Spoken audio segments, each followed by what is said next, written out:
ሰላም የእግዚአብሔር ቤተሰቦች እንደምን አላችሁ እንደምን አደራችሁ አሜን የአምላካችን የጌታችን የመድኃኒታችን የኢየሱስ ክርስቶስ ስሙ ከአጽናፍ እስከ አጽናፍ ከፀሐይ መውጫ እስከ ፀሐይ መጥለቂያ በፍጥረት አንደበት ሁሉ የተመሰገነ ይሁን። እንደ እግዚአብሔር ፍቃድ ዛሬ ይዤላችሁ የመጣሁት የህይወት ገጠመኝ ክፍል 155ኛ ነው። በዚህኛው የህይወት ገጠመኝ በአጭር ጊዜ ውስጥ የተከናወነ እጅግ ብዙ ትምህርት የምንማርበት እኔም እዚህ ገጠመኝ ውስጥ በመሳተፌ እግዚአብሔርን ያመሰገንኩበት ገጠመኝ ነው። በእውነት ወጣትነት አንዳንዴ ደስ ይላል፣ አንዳንዴ ፈተና ነው። ግን ደግሞ ታሪክ ሆኖ የሚያልፉ ነገሮች ብዙ ጊዜ ጠባሳ ሲኖራቸው ትንሽ ይከብዳል። ታሪክ ሆኖ የሚያልፉ ነገሮች የመጥፎ ነገር ጠባሳ ሲኖራቸው በተለይ የማይሽር ጠባሳ የሚባል አለ። ምናልባት በትክክለኛው አማርኛ ስንፈታው የማይረሳ መከራ ማለት ነው ማይሽር ጠባሳና ታሪኩን ስትሰሙት ምን ማለት እንደሆነ ትረዳላችሁ። መልካም ቆይታ።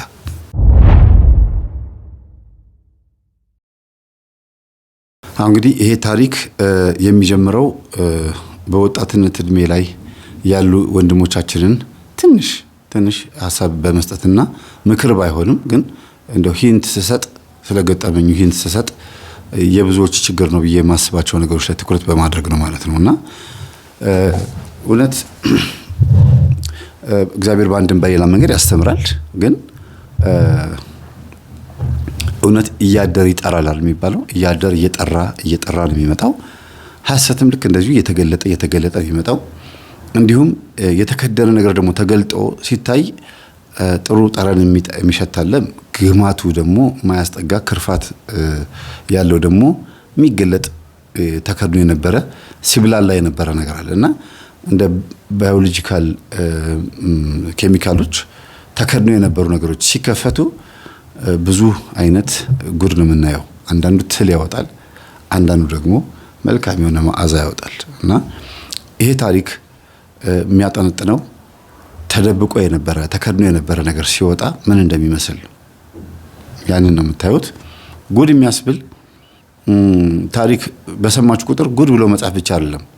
እኔ ላይስ እንዲህ አይነት ጉድ ቢፈጠር ምን አርግ ነበር? ሁለተኛ ነገር ደግሞ እኔ ላይስ እንዲህ አይነት ነገር ላለመፈጠሩ እኔ ውስጥ ይሄ ነገር የለም፣ እኛ ቤተሰብ ጋር የለም። ቀለል ባለ መልኩ ከበድ ባለ መልኩ ለወጥ ባለ መልኩ ታሪኩ በሌላ መንገድ ሆኖ ግን ብዙ ልንናገር የምንችላቸው ብዙ ጉዶች አሉ ማለት ነውና እግዚአብሔር ከጉድ ያውጣን።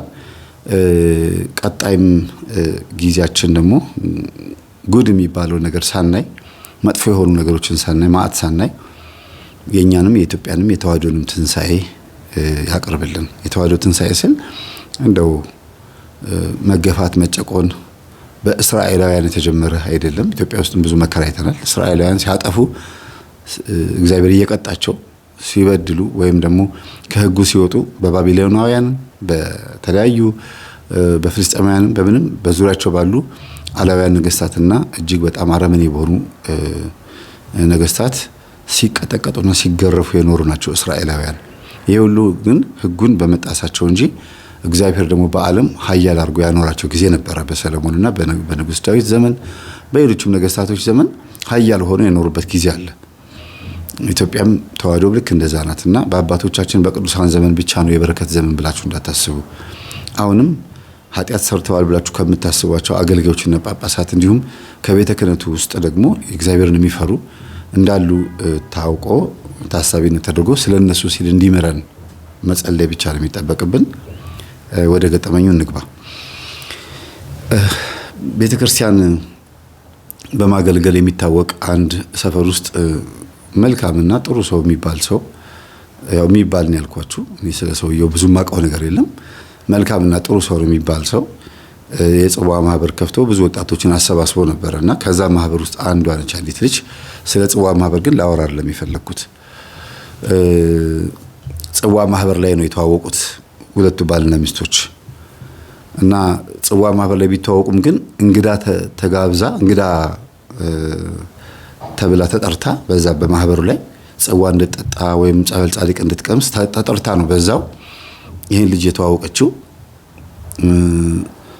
ከማህበሩ ሲወጡ እየተጫወቱ እያወሩ በዛው በሚቀጥለው ወር ላይ እኔ ጋር ቢሆን ደስ ይለኝ ነበር ስትል አይ የጽዋ ማህበርተኛ ካልሆንሽ እዚህ ውስጥ እንትን አንቺ ጋር እንደዚህ እንዲሆን ሊፈቅዱ አይችሉም ወይም ደግሞ የሚሆን አይመስለኝም እና አባል መሆን አለብሽ ከዛ ደግሞ ተራሽን መጠበቅ አለብሽ ሲላት አይ እኔ ጋር በሚቀጥለው ወር ስለማዘክር ነው ዝክር አዘክራለሁ እና የኪዳነ ምሕረትን ጽዋ እኔ ጋር ብትጠጡ ደስ ይለኛል አለች። የኪዳነ ምሕረት ጽዋ ነበረ።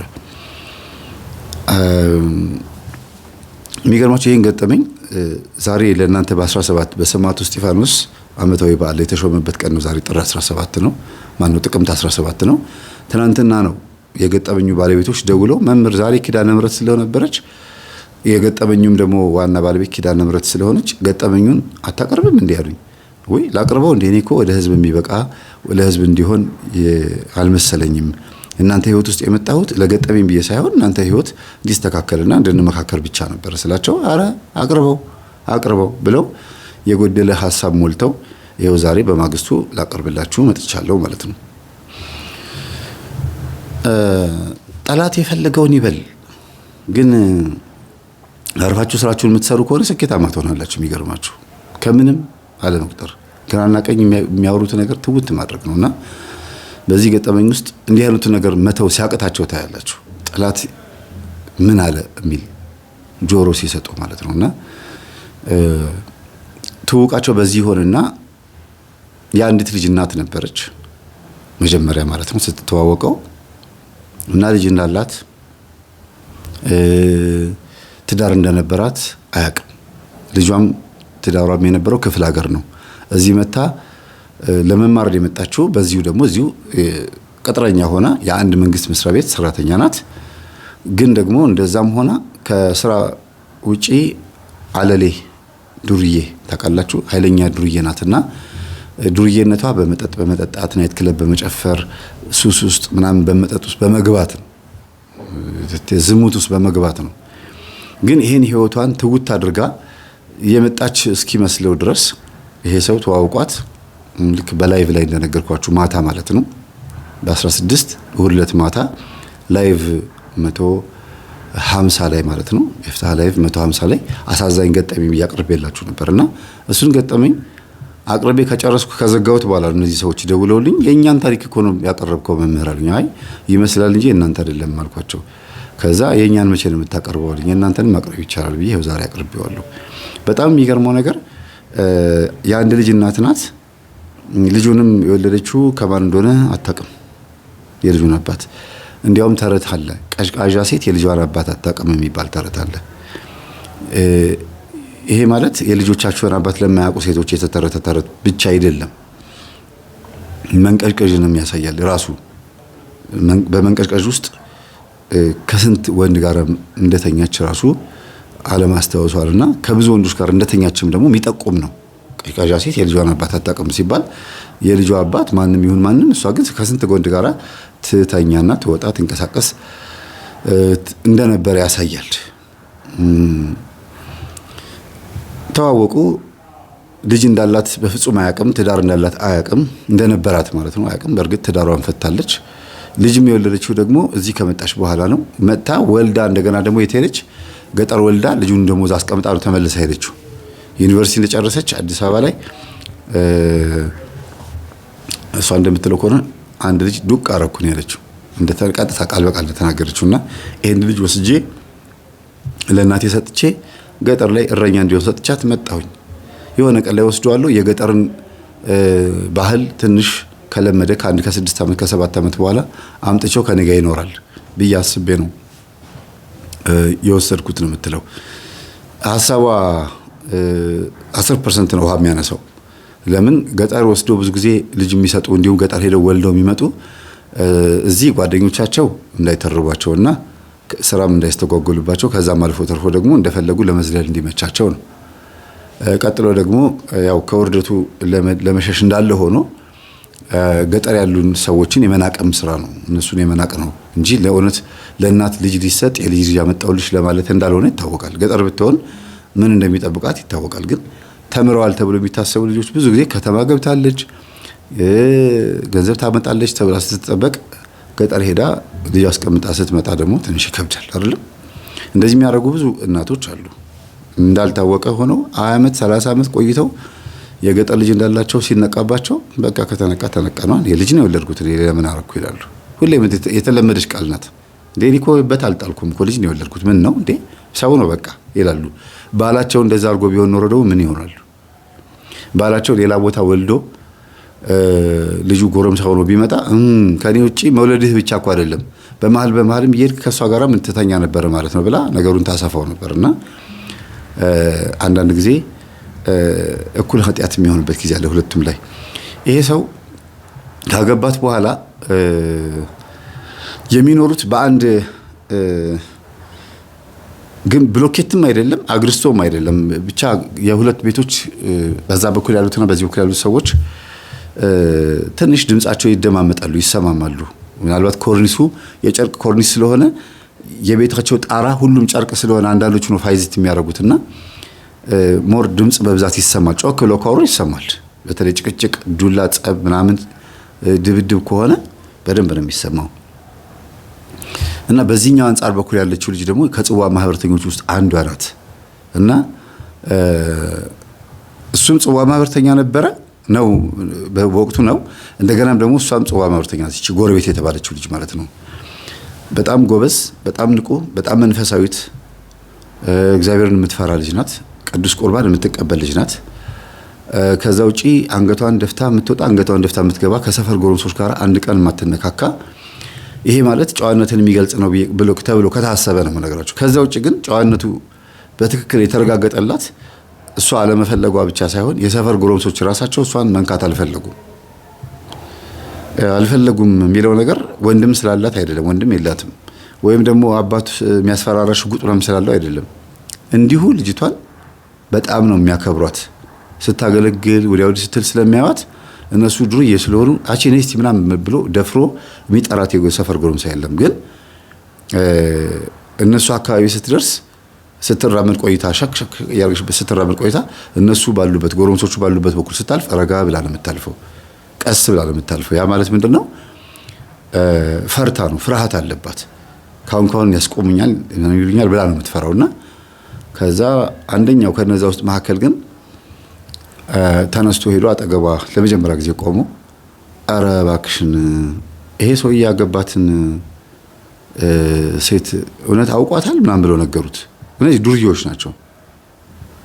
እኔ አላቅም፣ እኔ የማውቀው ነገር የለም አለች። እና ጽዋ ማህበር አብራችሁ አይደላችሁ አላት። አዎ እኛ ጋር ነው አለች። ታዲያ እንዴት ጓደኛሽ አይደል እንዴ? ከባድ እኮ ነው እንደዚህ ነገር። ቢያንስ እኔ ለህሊና ብዬ ነው የምናገረው ማለት እና ስለማንኛውም ልታወሪ የምትፈልጊ ከሆነ ደውይልኝ ምናምን ብሎ ስልክ ቁጥር ሰጣት። እሺ ብላ ተቀበለችው። እና እሷ የመሰላት የጠበሳ ምናምን አለ አይደል አውቆ እሷን ለመቀላጠፍ ያደረገው ነገር ነው የመሰላት። እና ማታ ደወለችለት እና ምንድነው የምትነግረኝ አለችው። እኔ የሰማሁት ከእናቴ ነው። እናቴ ያንቺም እናት ከእናቴ ጋር ያወራሉ እና ያገባት እቺ ጎረቤትሽ ያገባት ማለት ስም ላውጣላችሁ ፍንጭቱ ነው። ጥርሰ ፍንጭት ስለሆነ ፍንጭቱ ልበላችሁ። እንግዲህ ፍንጭቱ ያገባት ሴት ማን እንደሆነች ነው እናቶች የሚያወሩት። እና ያንን ነገር ሲነግራት ደንግጣ እማዬ ልጠይቃት ብላ አሰበች መጀመሪያ። ከዛ አይ ማናገር የለብኝም የሴትዮዋ ማንነት በደንብ አድርጌ ማጣራት አለብኝ ብላ እሷ የምትቀርባቸውን ሴቶች እንዳጠይቅ ጓደኞቿ ናቸው። እናቷም ደግሞ ምን እንደምታወራ ስለሷ ለማወቅ አንድም ሁለት ጊዜ ከአፏ አምልጧት ሴትዮዋ እንዴት ናት ብላ ልጠይቅ ሞክራ ነበረ። ግን ያ ጨዋነቷ ወይም ዝም የምትለውና አገልጋይነቷ ወይም አገልጋይሳችሁን በቃ ጥልቅ ያለ ሰንበት ቤት የማገልገል ሳይሆን በቃ ቤት ውስጥ የምትታወቀው በትህትናዋ ነው። ቤተክርስቲያን ያላት ህይወትና እቤት ያላት ህይወት አንድ አይነት ነው። ሰፈር ውስጥ አንዳንድ ሰንበት ትምህርት ቤት የሚያገለግሉ ጽዋ ማህበር የሚያገለግሉ በጣም የተለያየ ህይወት ነው ያላቸው።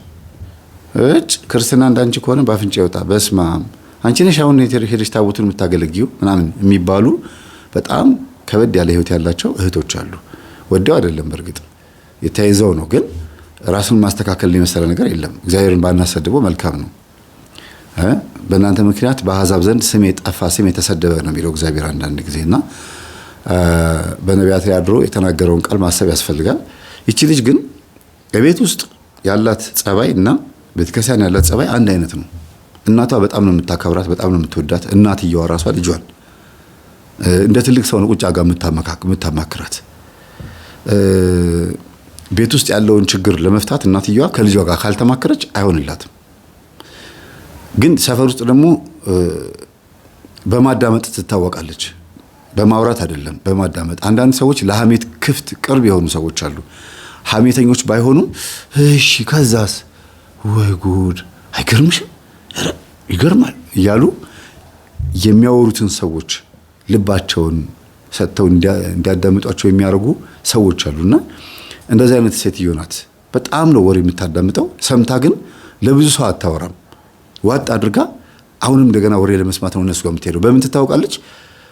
የሰማችውን ወሬ በማፈንና ሚስጥር ባለማውጣት ነው የምትታወቀውና እሷ ጋር ሄጄ ካወራሁ ለማንም አትናገርብኝም ተብሎ ነው የሚመጣው እሷ ጋር። እና ቡና ስታፈላ ይመጣሉ ወሬኞች። እናትየዋ ቡና ስታፈላ፣ ልጅቷ ደግሞ ውስጠኛው ክፍል ሆና ላፕቶፕ ላይ ትሰራለች ምናምን። በቃ ብዙ ነገር የምትሰራው ባይዘዌ የእንትን ዲዛይነር ናት፣ የባህል ልብስ ዲዛይነር ናት። ግን አሁን ቅርብ ጊዜ የጀመረችው ስራ ነው። ገጠመኙን ወደ እኔ ስታመጣው የጀመረችው ስራ ነው። ኢቭን ይሄ ገጠመኝ ሲጀምር ማለት ነው። ይሄ ገጠመኝ ሲጀምር ጀምሮ ነው የጀመረችው። ከልጅነቷ ጀምሮ የነበረ አይደለም። እድሜዋ ስንት መሰላችሁ? 29 30 ትሆናለች። ልጅ አይደለች ማለት በጣም ገፋ። ግን ሰውነቷ አይመስልም። የ22 ዓመት የ23 ዓመት ልጅ የምትመስለው። ትንሽ እድሜያቸው ፈጥኖ ሰውነታቸው ቶሎ የማይሄዱ አሉ። አንዳንዶቹ ደግሞ 22 እና 21 ሆነው 28 እና 29 ዓመት የሚመስሉ አሉ። ግዝፍዝፍ የሚሉ ሰዎች ማለት ነው። እና ልጅቷ ይህንን ፍንጭት የጥርሰ ፍንጭቱ ልጅ ማለት ነው በጽዋ ማህበር ብቻ ነው የምታገኘው። በሰፈር ገና ለገና የሰፈሪ ልጅ ነው መንፈሳዊ ሰው ነው ብላ እንትን አትለውም፣ አትቀርበውም በፍጹም። አሁን ከእናቷ በደንብ ሰማች። ሐሜት ሲያሙ የሚያወሩት ነገር በደንብ ገባት። አንደኛ መስተፋቅር አድርጋ እንዳገባችው ማህበር ላይ ብታገኘውም እንኳን ከዛ በኋላ ልትለቀው እንዳልቻለች በመስተፋቅር ነው ያገባችው፣ በትክክል መስተፋቅር አድርጋ። ሌላው ደግሞ ገንዘብ ስጠኝ እያለች ገንዘብ ሲሰጣት ሄዳ መጠጥ እንደምትጠጣ፣ የድሮ ጓደኞቿ እንደምታገኝ፣ እንደምትዝናና፣ የተለያዩ ነገሮች እንደምታደርግ ደረሰችበት። ከዛ የዚህ ሰውዬ ቤት በዚህኛው በኩል ነው። እነዚህ ወሬውን የሚያወሩት ሰዎች ደግሞ በዚህም በዛም በአራት አቅጣጫ ናቸውና እንዴት አድርጌ ይህን ሰው ማገኘው? ከዚህ ግቢ ውጪ ከዚህ ሰፈር ውጪ የት ላገኘው እችላለሁ ብላ አንድ ሳምንት ያክል አሰበች። ከዛ ስራ ቦታው የት እንደሆነ ለማጣራት ከራሱ መጠየቅ ነው ያለባትና ጽዋ ማህበሩ ደረሰ። ጽዋ ማህበሩ ደርሶ ተረኛ የሆነ ሰው ቤት ሄደው አጠገቡ ሄዳ ተቀመጠች እና እሺ የሰፈሬ ልጅ እንዴት ነሽ አላት። አለው እግዚአብሔር ይመስገን። ዛሬ ስራ የለም እንዴ አለችው። እንዴ ዛሬ እኮ ሰንበት ነው አላት። ኦኬ እኔ እኮ ምን እንደምትሰራ አላውቅም፣ የመንግስት ሰራተኛ ነህ እንዴ አለችው። አዎ እኔ የመንግስት ባልሆንም ግን እሁድና ቅዳሜ እረፍት ነው። እኔ የምሰራበት መስሪያ ቤት እሁድና ቅዳሜ እረፍት ነው። ግን የመንግስት አይደለም የምሰራው፣ የግል ነው የምሰራው። ምን እንደምትሰራው አለችው። በቃ የሆነ ድርጅት ውስጥ ተቀጥሬ ነው የምሰራው፣ ቢሮ ውስጥ ማንኛውም ሰው እንደሚሰራው ነው የምሰራው አላት። ኦኬ ስራ ፈልግልኛ አለችው። ትፈልጊያለሽ? ኦ ደስ ይላል በጣም። ምንድነው የተመረቅሽው አላት። የባህል ልብስ ዲዛይነር ነኝ ስትለው ጊዜ ሳቀና ለሱ የሚሆን ቦታ የለንም፣ ለማንኛውም ለሚስቴ ልብስ የሚሰፋ ከሆነ የእሷን ልብስ ትሰሪልኛለሽ አላት። ትወዳታለህ አለችው።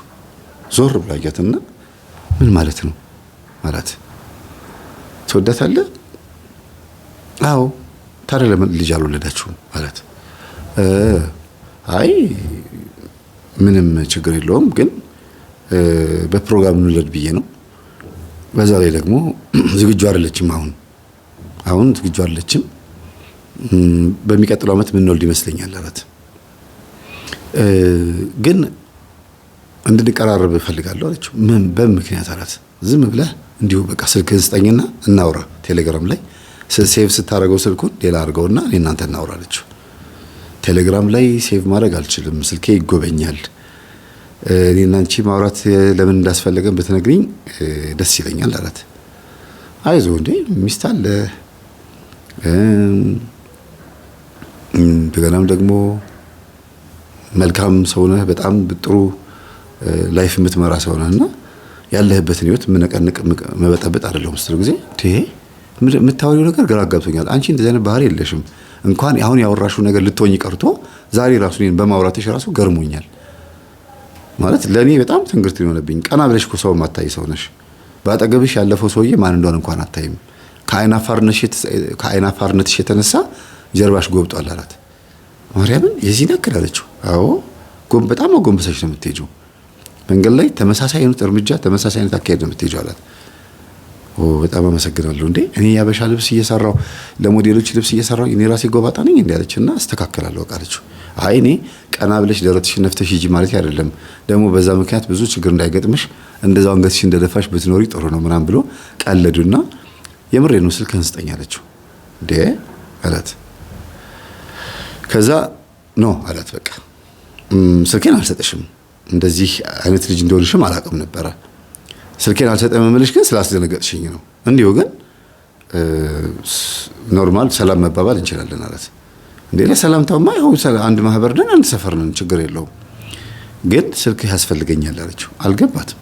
ማነው አልገባውም እሱ። በቃ የኔ ሚስት ስልኬን ሁሌ ስለምታየው ነገር እንዳይመጣ እንዲሁ ብንተው ይሻላል አላት። እሺ ይቅርታ አለችና ማህበሩን አቋርጣ ወጣች። በሆነ ሰዓት ላይ ወዲያው አይደለም የወጣችው። ካጠገቡ ተነሳች፣ ሌላ ቦታ ተቀመጠች። መዝሙር ዝማሬ እየተዘመረ ያለ ሹልክ ብላ ወጣችና በጣም ተናደደች። እንዴ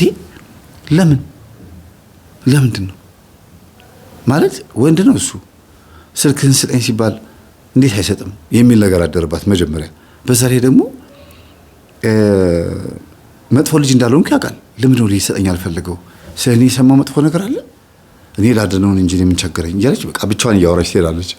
እና ያው ልጅ አገኛት፣ ዱርዬው ማለት ነው። ምን ሆነሽ ብቻሽን የምታወሪው አላት። ተወኝ በእናትህ እስቲ ምናምን አለችው። ኧረ እንደዚህ አይቼብሽ አላቅም፣ አንቺ ምን ሆነሽ ነው እንዴ? እስቲ ተረጋጊን ቆሚ አላትና አስቆማት። አትልቀቃት ምናምን ብሎ ዱርዬዎቹ እነዛ ጓደኞቹ ማለት ነው። ኧረ እኔ እያስቸገርኳት አይደለም ለጉዳይ ነው የፈለኳት ምናምን ጊዜ አይ ሰላም ነው አለቻቸውና ለእነሱ ዞር ብለው በግድግዳው በኩል ዞር ብለው ማውራት ጀመሩ። ለመጀመሪያ ጊዜ የሰፈር አንድ እናት አዩአትና እንዴ ከመቼ ወዲህ ነው ደግሞ አንቺን ማበላሹሽ? አንተ አይበቃችሁም? በሌላ ሴት ልጆቻችንን ዲቃላ ያደርጋችኋቸው አይበቃችሁም አሉ። ኧረ ማዘርዬ እንደሱ አይደለም፣ እኔ ሌላ ጉዳይ እኮ። ለምን ጉዳይ? አንተ እስቲ ምን ቁም ነገር ኖሮ ነው የምትፈልጋት? እንትና ሰብሊን ያረካትን ማላቅ መሰለህ አሉት። እንግዲህ የሱ ፍቅረኛ ሰብሊ የምትባል ነበረች። አስረግዘዋት ምናምን አላቅልሽም ብሏት ልጇን እያሳደገች ነው። ስም የጠቀስኩበት ምክንያት ስላለኝ ነው። እሺ እና በጣም ተናደደባቸውና ማዘር ምንድን ነው እንዴ? እኔ ማውራው ሌላ እርሶ የሚያወሩት ሌላ። በቃ እኔ ማውራው ሌላ ጉዳይ ነው። እሳቸው አውቀው ሰብሊ ብሎ የጠቀሱት እሷ ደብሯት ብላ ደንግጣ እንድትሄድ ተፈልጎ ነው ሴትዮዋ ማለት ነው። ከዛ አንቺ ስለሌላ ሴት እያወራው እንኳን አትፈሪም እንዴ? እንደ ጠለሽ እንኳን አትሄጂም አሉ። ኧረ ማዘር የኛ የምናወራው ሌላ ጉዳይ ነው። እስቲ ምን ታወሪዋለሽ? ይሄንን እንከፍ ይሄንን ነፈዝ ይሆነ እያሉ ሰድበውት አለፉ። ከዛ ግን ቆይ ሴትዮማ ለማዘር ነግረት አፏን ለማዘጋት ምናምን ብሎ ይኸውልሽ ምን እንደሆንሽ ከነገርሽኝ አግዝሻለሁ፣ ለምን ደው ብቻሽን እያወራሽ የምትሄጂው አላት። እንዴ አንተ የነገርከኝ ነገር ሰምቼ እኔ ልነግረው ስል አሁን ማህበር ላይ ተገናኝተን ዛሬ ኪልያ አይደለች አለችው። ልነግረው ስል ስልክህን ስጠኝ እለዋለሁ አልሰጥሽም ማለት ጠርጠሬ ሌላ ነገር መስሎት ይሄ ፍቅር። ኧረ እባክሽ አንቺን ለአንቺ ስልክ አልሰጥም ማለት አንቺን እኮ በደንብ የምናውቅሽ፣ እንዴት ነው ደስ የሚያደርግሽ? ችግር የለውም እኔ እቀበለዋለሁ። ኧረ እኔ አልፈልግም በጉልበት ተቀብለው እኔም እኮ እኔ እነግረዋለሁ በቃ ስለሚስቷል። አይ በዘዴ ይሻላል አለችው። ይሻላል አላት። በቃ እሺ መች ሂጂ በቃ ንኪው ምናምን አላት። ሄደች። ግን አደራ ብለዋለች። ምንም ችግር የለውም በቃ አንቺ ጨርሽው አላት። ከዛ እቤት ገባች፣ ጠቅልል ብላ ተኛች። በማግስቱ ጠዋት ክው እያለች ስትወጣ ተገናኘች ከዚህ ከጎረቤቷ ጋር ማለት ነው፣ ከጥርስ አፍንጨቱ ጋር። ከዛ ወዴት ነው ሲለው ጊዜ ዝም ብለው አለፈች። ጸጥ ብለው ነው ያለፈችው። ምንም ነገር አልተናገረች ምናምን ማለት። ኧረ እኔ እኮ እንደዚህ እንድታካብጅ አይደለም። አይ ምንም ነገር አያስፈልግም ብላ ታክሲ ውስጥ ገብታ ሄደች። አሁን ምንድነው ስራዋን እየሰራች ነው። በሌላ በኩል ግን ይሄን ሰው መርዳት ያለብኝ እንዴት ነው ብላ ነው የምታስበውና ሽሮ ሜዳ አንዳንድ ነገሮችን ለመግዛት የባህል አንዳንድ ነገሮችን ለመግዛት እንግዲህ ነጠላ ጥለት ያላቸው ልብሶች ገዝታ አምጥታ ነው እንደገና በሌላ አይነት ዲዛይን የምትሰራው ራሷ እየተጠበበችበት እና ጥልፍ በመጥለፍ ነበር የምትታወቀው። ከዛ በኋላ ግን ያው ትንሽ አላዋጣ ብሏት ወደ ዲዛይኑ ነው የገባችው እና ወደውላታል የምትሰራቸውን ስራዎች አንዳንድ ደንበኞቿ ማለት ነው። ቲክቶክም ላይ ምናምን ስትለቅም እንደዚህ ተቀባይነት አግኝታለች። እና እዛ ሽሮ ሜዳ ስትሄድ ያገኘቻት ልጅ ደግሞ ፊቷን አይታ ምን ሆነሻል ዛሬ ልክ አይደለሽ ምሳ ጊዜ ደብሮኛል በእናትሽ በጣም ነው የቀፈፈኝ በቃ ከቤት መውጣት አልፈለኩም ነበር ግን ስራው ሆኖብኝ የታዘዝኩት ስራው ሆኖብኝ ነው። ለምን ምን ነው ደሞዝተኛው መጣ እንዴ አለቻት። ይገባቸዋል ደሞዝተኛው ሴቶች የወር ደሞዝተኛው በወር የሚመጣው ማለት ነው። እና አረ እሱ አይደለም እንዴ እሱ ቢሆን ምን በስንት ጣሙ ምን ይሆን አንድ ይሆን እንከፍ ነፍሱን ለማዳን እንትን ስል ምንድነው ተዋክሽን ግን ቆይ እስቲ ምን አጠፋው እኔ የቻልኩትን ያክል ላግዘው ነው አለች። ምንድነው ንገሪኝ አለቻት። አይ እኔ ምናምን ብላ ያልኳችሁን ይሄ የሰማችሁትን ነገር ነገረቻት ለሷና ወይ እኮ ቀላል ነገር ነው በቃ ዝም ብለሽ አንቺ በድብቅ ይሄ ሰው እንዲድን በድብቅ አርገሽ ስሪ ያለቻት። በቃ እሱ ማዳናል የምትፈልጊው አገኘሽው አላገኘሽው ስልክ ቁጥር ተቀበልሽ አልተቀበል ምን ያርግልሻል ዝም ብለሽ እንዲ ያርገሽ ስሪ ያለቻት። የመከረቻትን ምክር ይዛ መጣች ማለት ነው። አሁን ምክሯን ልነግራችሁ ነው ምን እንዳደረገች። ከዛ ግን ስትመክራት ስልክ ተለዋውጠዋል እና በዚህ አጋጣሚ ሽሮ ሜዳ ሄዳ እቃ ረስታ ነው የመጣችው። ሌላ ይዛ የሄደችውን እቃ ረስታ ነው የመጣችውና እቺው ሽሮ ሜዳ የምትሰራው ልጅ የምታልፈው ደግሞ በእነሱ ሰፈር በኩል ነው። ወደ ቤቷ ስትሄድ ሱቋን ዘጋግታ የምትሄደው በዛው ሰፈር ነው። የተዋወቁትም በዚያው አጋጣሚ ነው። እቺው ባለ ታሪካችን ያለችበት ሰፈር ላይ አንድ የባህል ልብስ መሸጫ ቤት አለ። እዛ አምጥታ ልብስ ስታስረክብ ነው የምታውቃት። ስለዚህ እዛ ሰፈር ስለሚተዋወቁ ይዤልሽ እመጣለሁ እቃ ረስተሻል ብላት መጣችና አብራ ቤት ነኝ ቤቴ ላሳይሽ እንዲያውም ብላ ቤቷ ወሰደቻትና እንዴት አረግሽ ስታ ጊዜ አይ ገና እኮ ዛሬ ነው የነገርሽኝና አሁኑኑ ጀምሪው ጻፊው ጫርጫር አድርጊው አለቻት።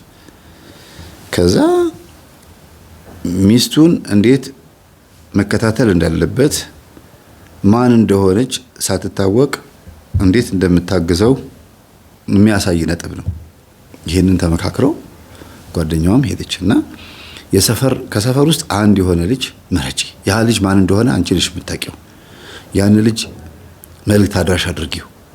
ድንገት መልእክት እንዲሰጠው የሆነ ነገር እንዲሰጠው ምናምን አድርጊና ከዛ የሚሆነው ምላሽ ጠብቂ ያለቻትና ደብዳቤ ጽፈሽ ስጪው ያለችው ነገር በተወሰነ መልኩ አልገባትም አልተዋጠላትም። ግን ፎቶ አንሺ ተከታታያትና ውሎዋን ፎቶ አንሺ የዛች ቀርቃዣ ሚስቱን የት እንደምትውል ፎቶ አንሺና በፖስት አድርገሽ ላኪለት ስጪው።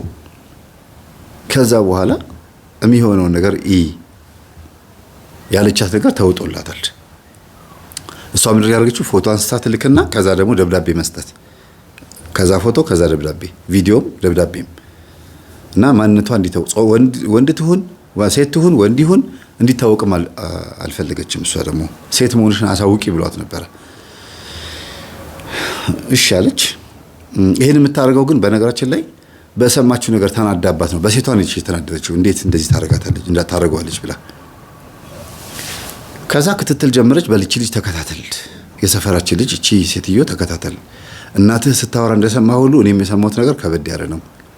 ስለዚህ እግር በእግር ተከታተላትና ፎቶውን ይዘህልኝና እኔ ደግሞ ፎቶውን በእጁ ሰጠዋለሁ እኔ ራሴ ሄጄ ሰጠዋለሁ ብላ ነበር ያሰበችው። ከዛ ፎቶውን አንስቶ ሲያመጣ ደነገጠች። ስታዩ ሲጋራ ታጨሳለች። የምታደርገው ልብስ የሚገርም ነው። ቤት ሰፈር ስትመጣ ደግሞ እናቶች እንደሚለብሱት ነው የምትሆነው። ሌላ ሴት እንዴ አፏ እንኳን ቢያንስ የተወሰነ ሲጋራ እንኳን አይሸትም እንዴ? አንዳንድ ጊዜ ምን ማስቲካ ያኘኩበት ነው ወይስ ሲጋራ እንዳይሸት ማድረግ ያለ? ይገርማል በጣም ነው። ፍሌቨር ሲጋራ መጣ። እንደ ጫት በኪኒን መልክ መጥቷል አይደል? በጣም የሚገርማችሁ ነገር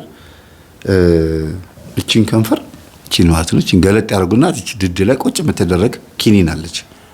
ሐሺሽ ናት። ውጭ ሀገር እንደዛ ያደርጋሉ። እና ልክ እንደዛ አሁንም ጫት መጥቷል። እዚች ላይ እንስኩ ያደርጋታል። እንደ ከረሜላ ያረጉ እንዲ መጠጥ ያረጉ ይመረቀናሉ። ጫት የሚገርማችሁ በዚህ ልክ እና አንዳንዶቹ ገጠር ላይ ወደ ሐረር ድሬዳዋ መስመር አካባቢ ላይ ይደውለው እንደሚነግሩኝ ከሆነ የጫት ተቀጥቅጦ ተጨፍጭፎ የጫት ውሃ ተደርጎ ያንን ውሃ እየጠጡ ያንን እየጨመቁ ምን እያሉ ያው ጥርስ ላይ ያላቸው ለሽማግሌዎች ለምናምን እንደሚሰጥ የሰማሁት ሁኔታ አለ። ጥርሳቸው ላለቀባቸው ጫት ቃሚዎች ማለት ነው። በዚህ ልክ ምርቃናው እንዳይቋረጥ እስከ እርጅና ይቀጥላል ማለት ነውና እቺ ሴት ደግሞ ኃጢአቷን በዛው ነው የቀጠለችበት። የሚገርመው ነገር በጣም ታማኝና መልካም ሰው ነው። ለባሏ በዚህ ልክ ልትታመንለት ያልቻለችው ለምን እንደሆነ ነው ግራ የሚያጋባውና ሌላው ሲጋራ ጫሽ ሆና ጠጭ ቃሚ ሆና አለመንቃቱ መተት እንዳለ ያስታውቃል። መስተፋቅር እንዳለ መንፈስ እንዳለ ያስታውቃል። እና ፎቶውን ባሏ በሚወጣበት ሰዓት ጠብቃ ሁልጊዜ ጠዋት እሱ ነው ቀድሞ የሚወጣው፣ እሱ አትወጣም። አምሽታንም አርፍዳ ነው የምትነሳው ከእንቅልፏ። በሚወጣበት ሰዓት ላይ በር ላይ ፖስታውን አስቀመጠችው እና እውነትም እሱ ነው መጥቶ ያነሳው፣ እሱ አላነሳችውም። ያንን ፖስታውን ሲያየው ሰውነቱ ተንቀጠቀጠ። በጣም የደነገጠው እንዴ አለ። ሚስቱን በዛ ሁኔታ እንግዲህ ማታ 4 ሰዓት ምናምን 5 ሰዓት የምትመጣው እና ስራ አምሽቼ ነው የምመጣው ነው የምትለው። የስራዋ ጸባይ ያስታውቃል፣ ይታወቃል። አምሽታ የምትመጣበት ስራ እንደሆነ ግን እሱ የሚያውቀው ፋብሪካ እንደምታድር ወይ አንዳንድ ቦታ ላይ ስራ እንደምትሰራ ማኔጀር እንደሆነች ነው የሚያውቀው። ለካ የስራዋ ጸባይ ምንድነው? አንድ ቀን ስራ ቦታ ነው የምታድረው 5 ሰዓት ድረስ የምታመሻው፣ አንድ ቀን ደግሞ በጊዜ 11 ሰዓት ተኩል ነው የምትመጣው ወደ ቤቷ። ግን ለባሏ የነገረችው ሁል ጊዜ እንደሆነ ነው።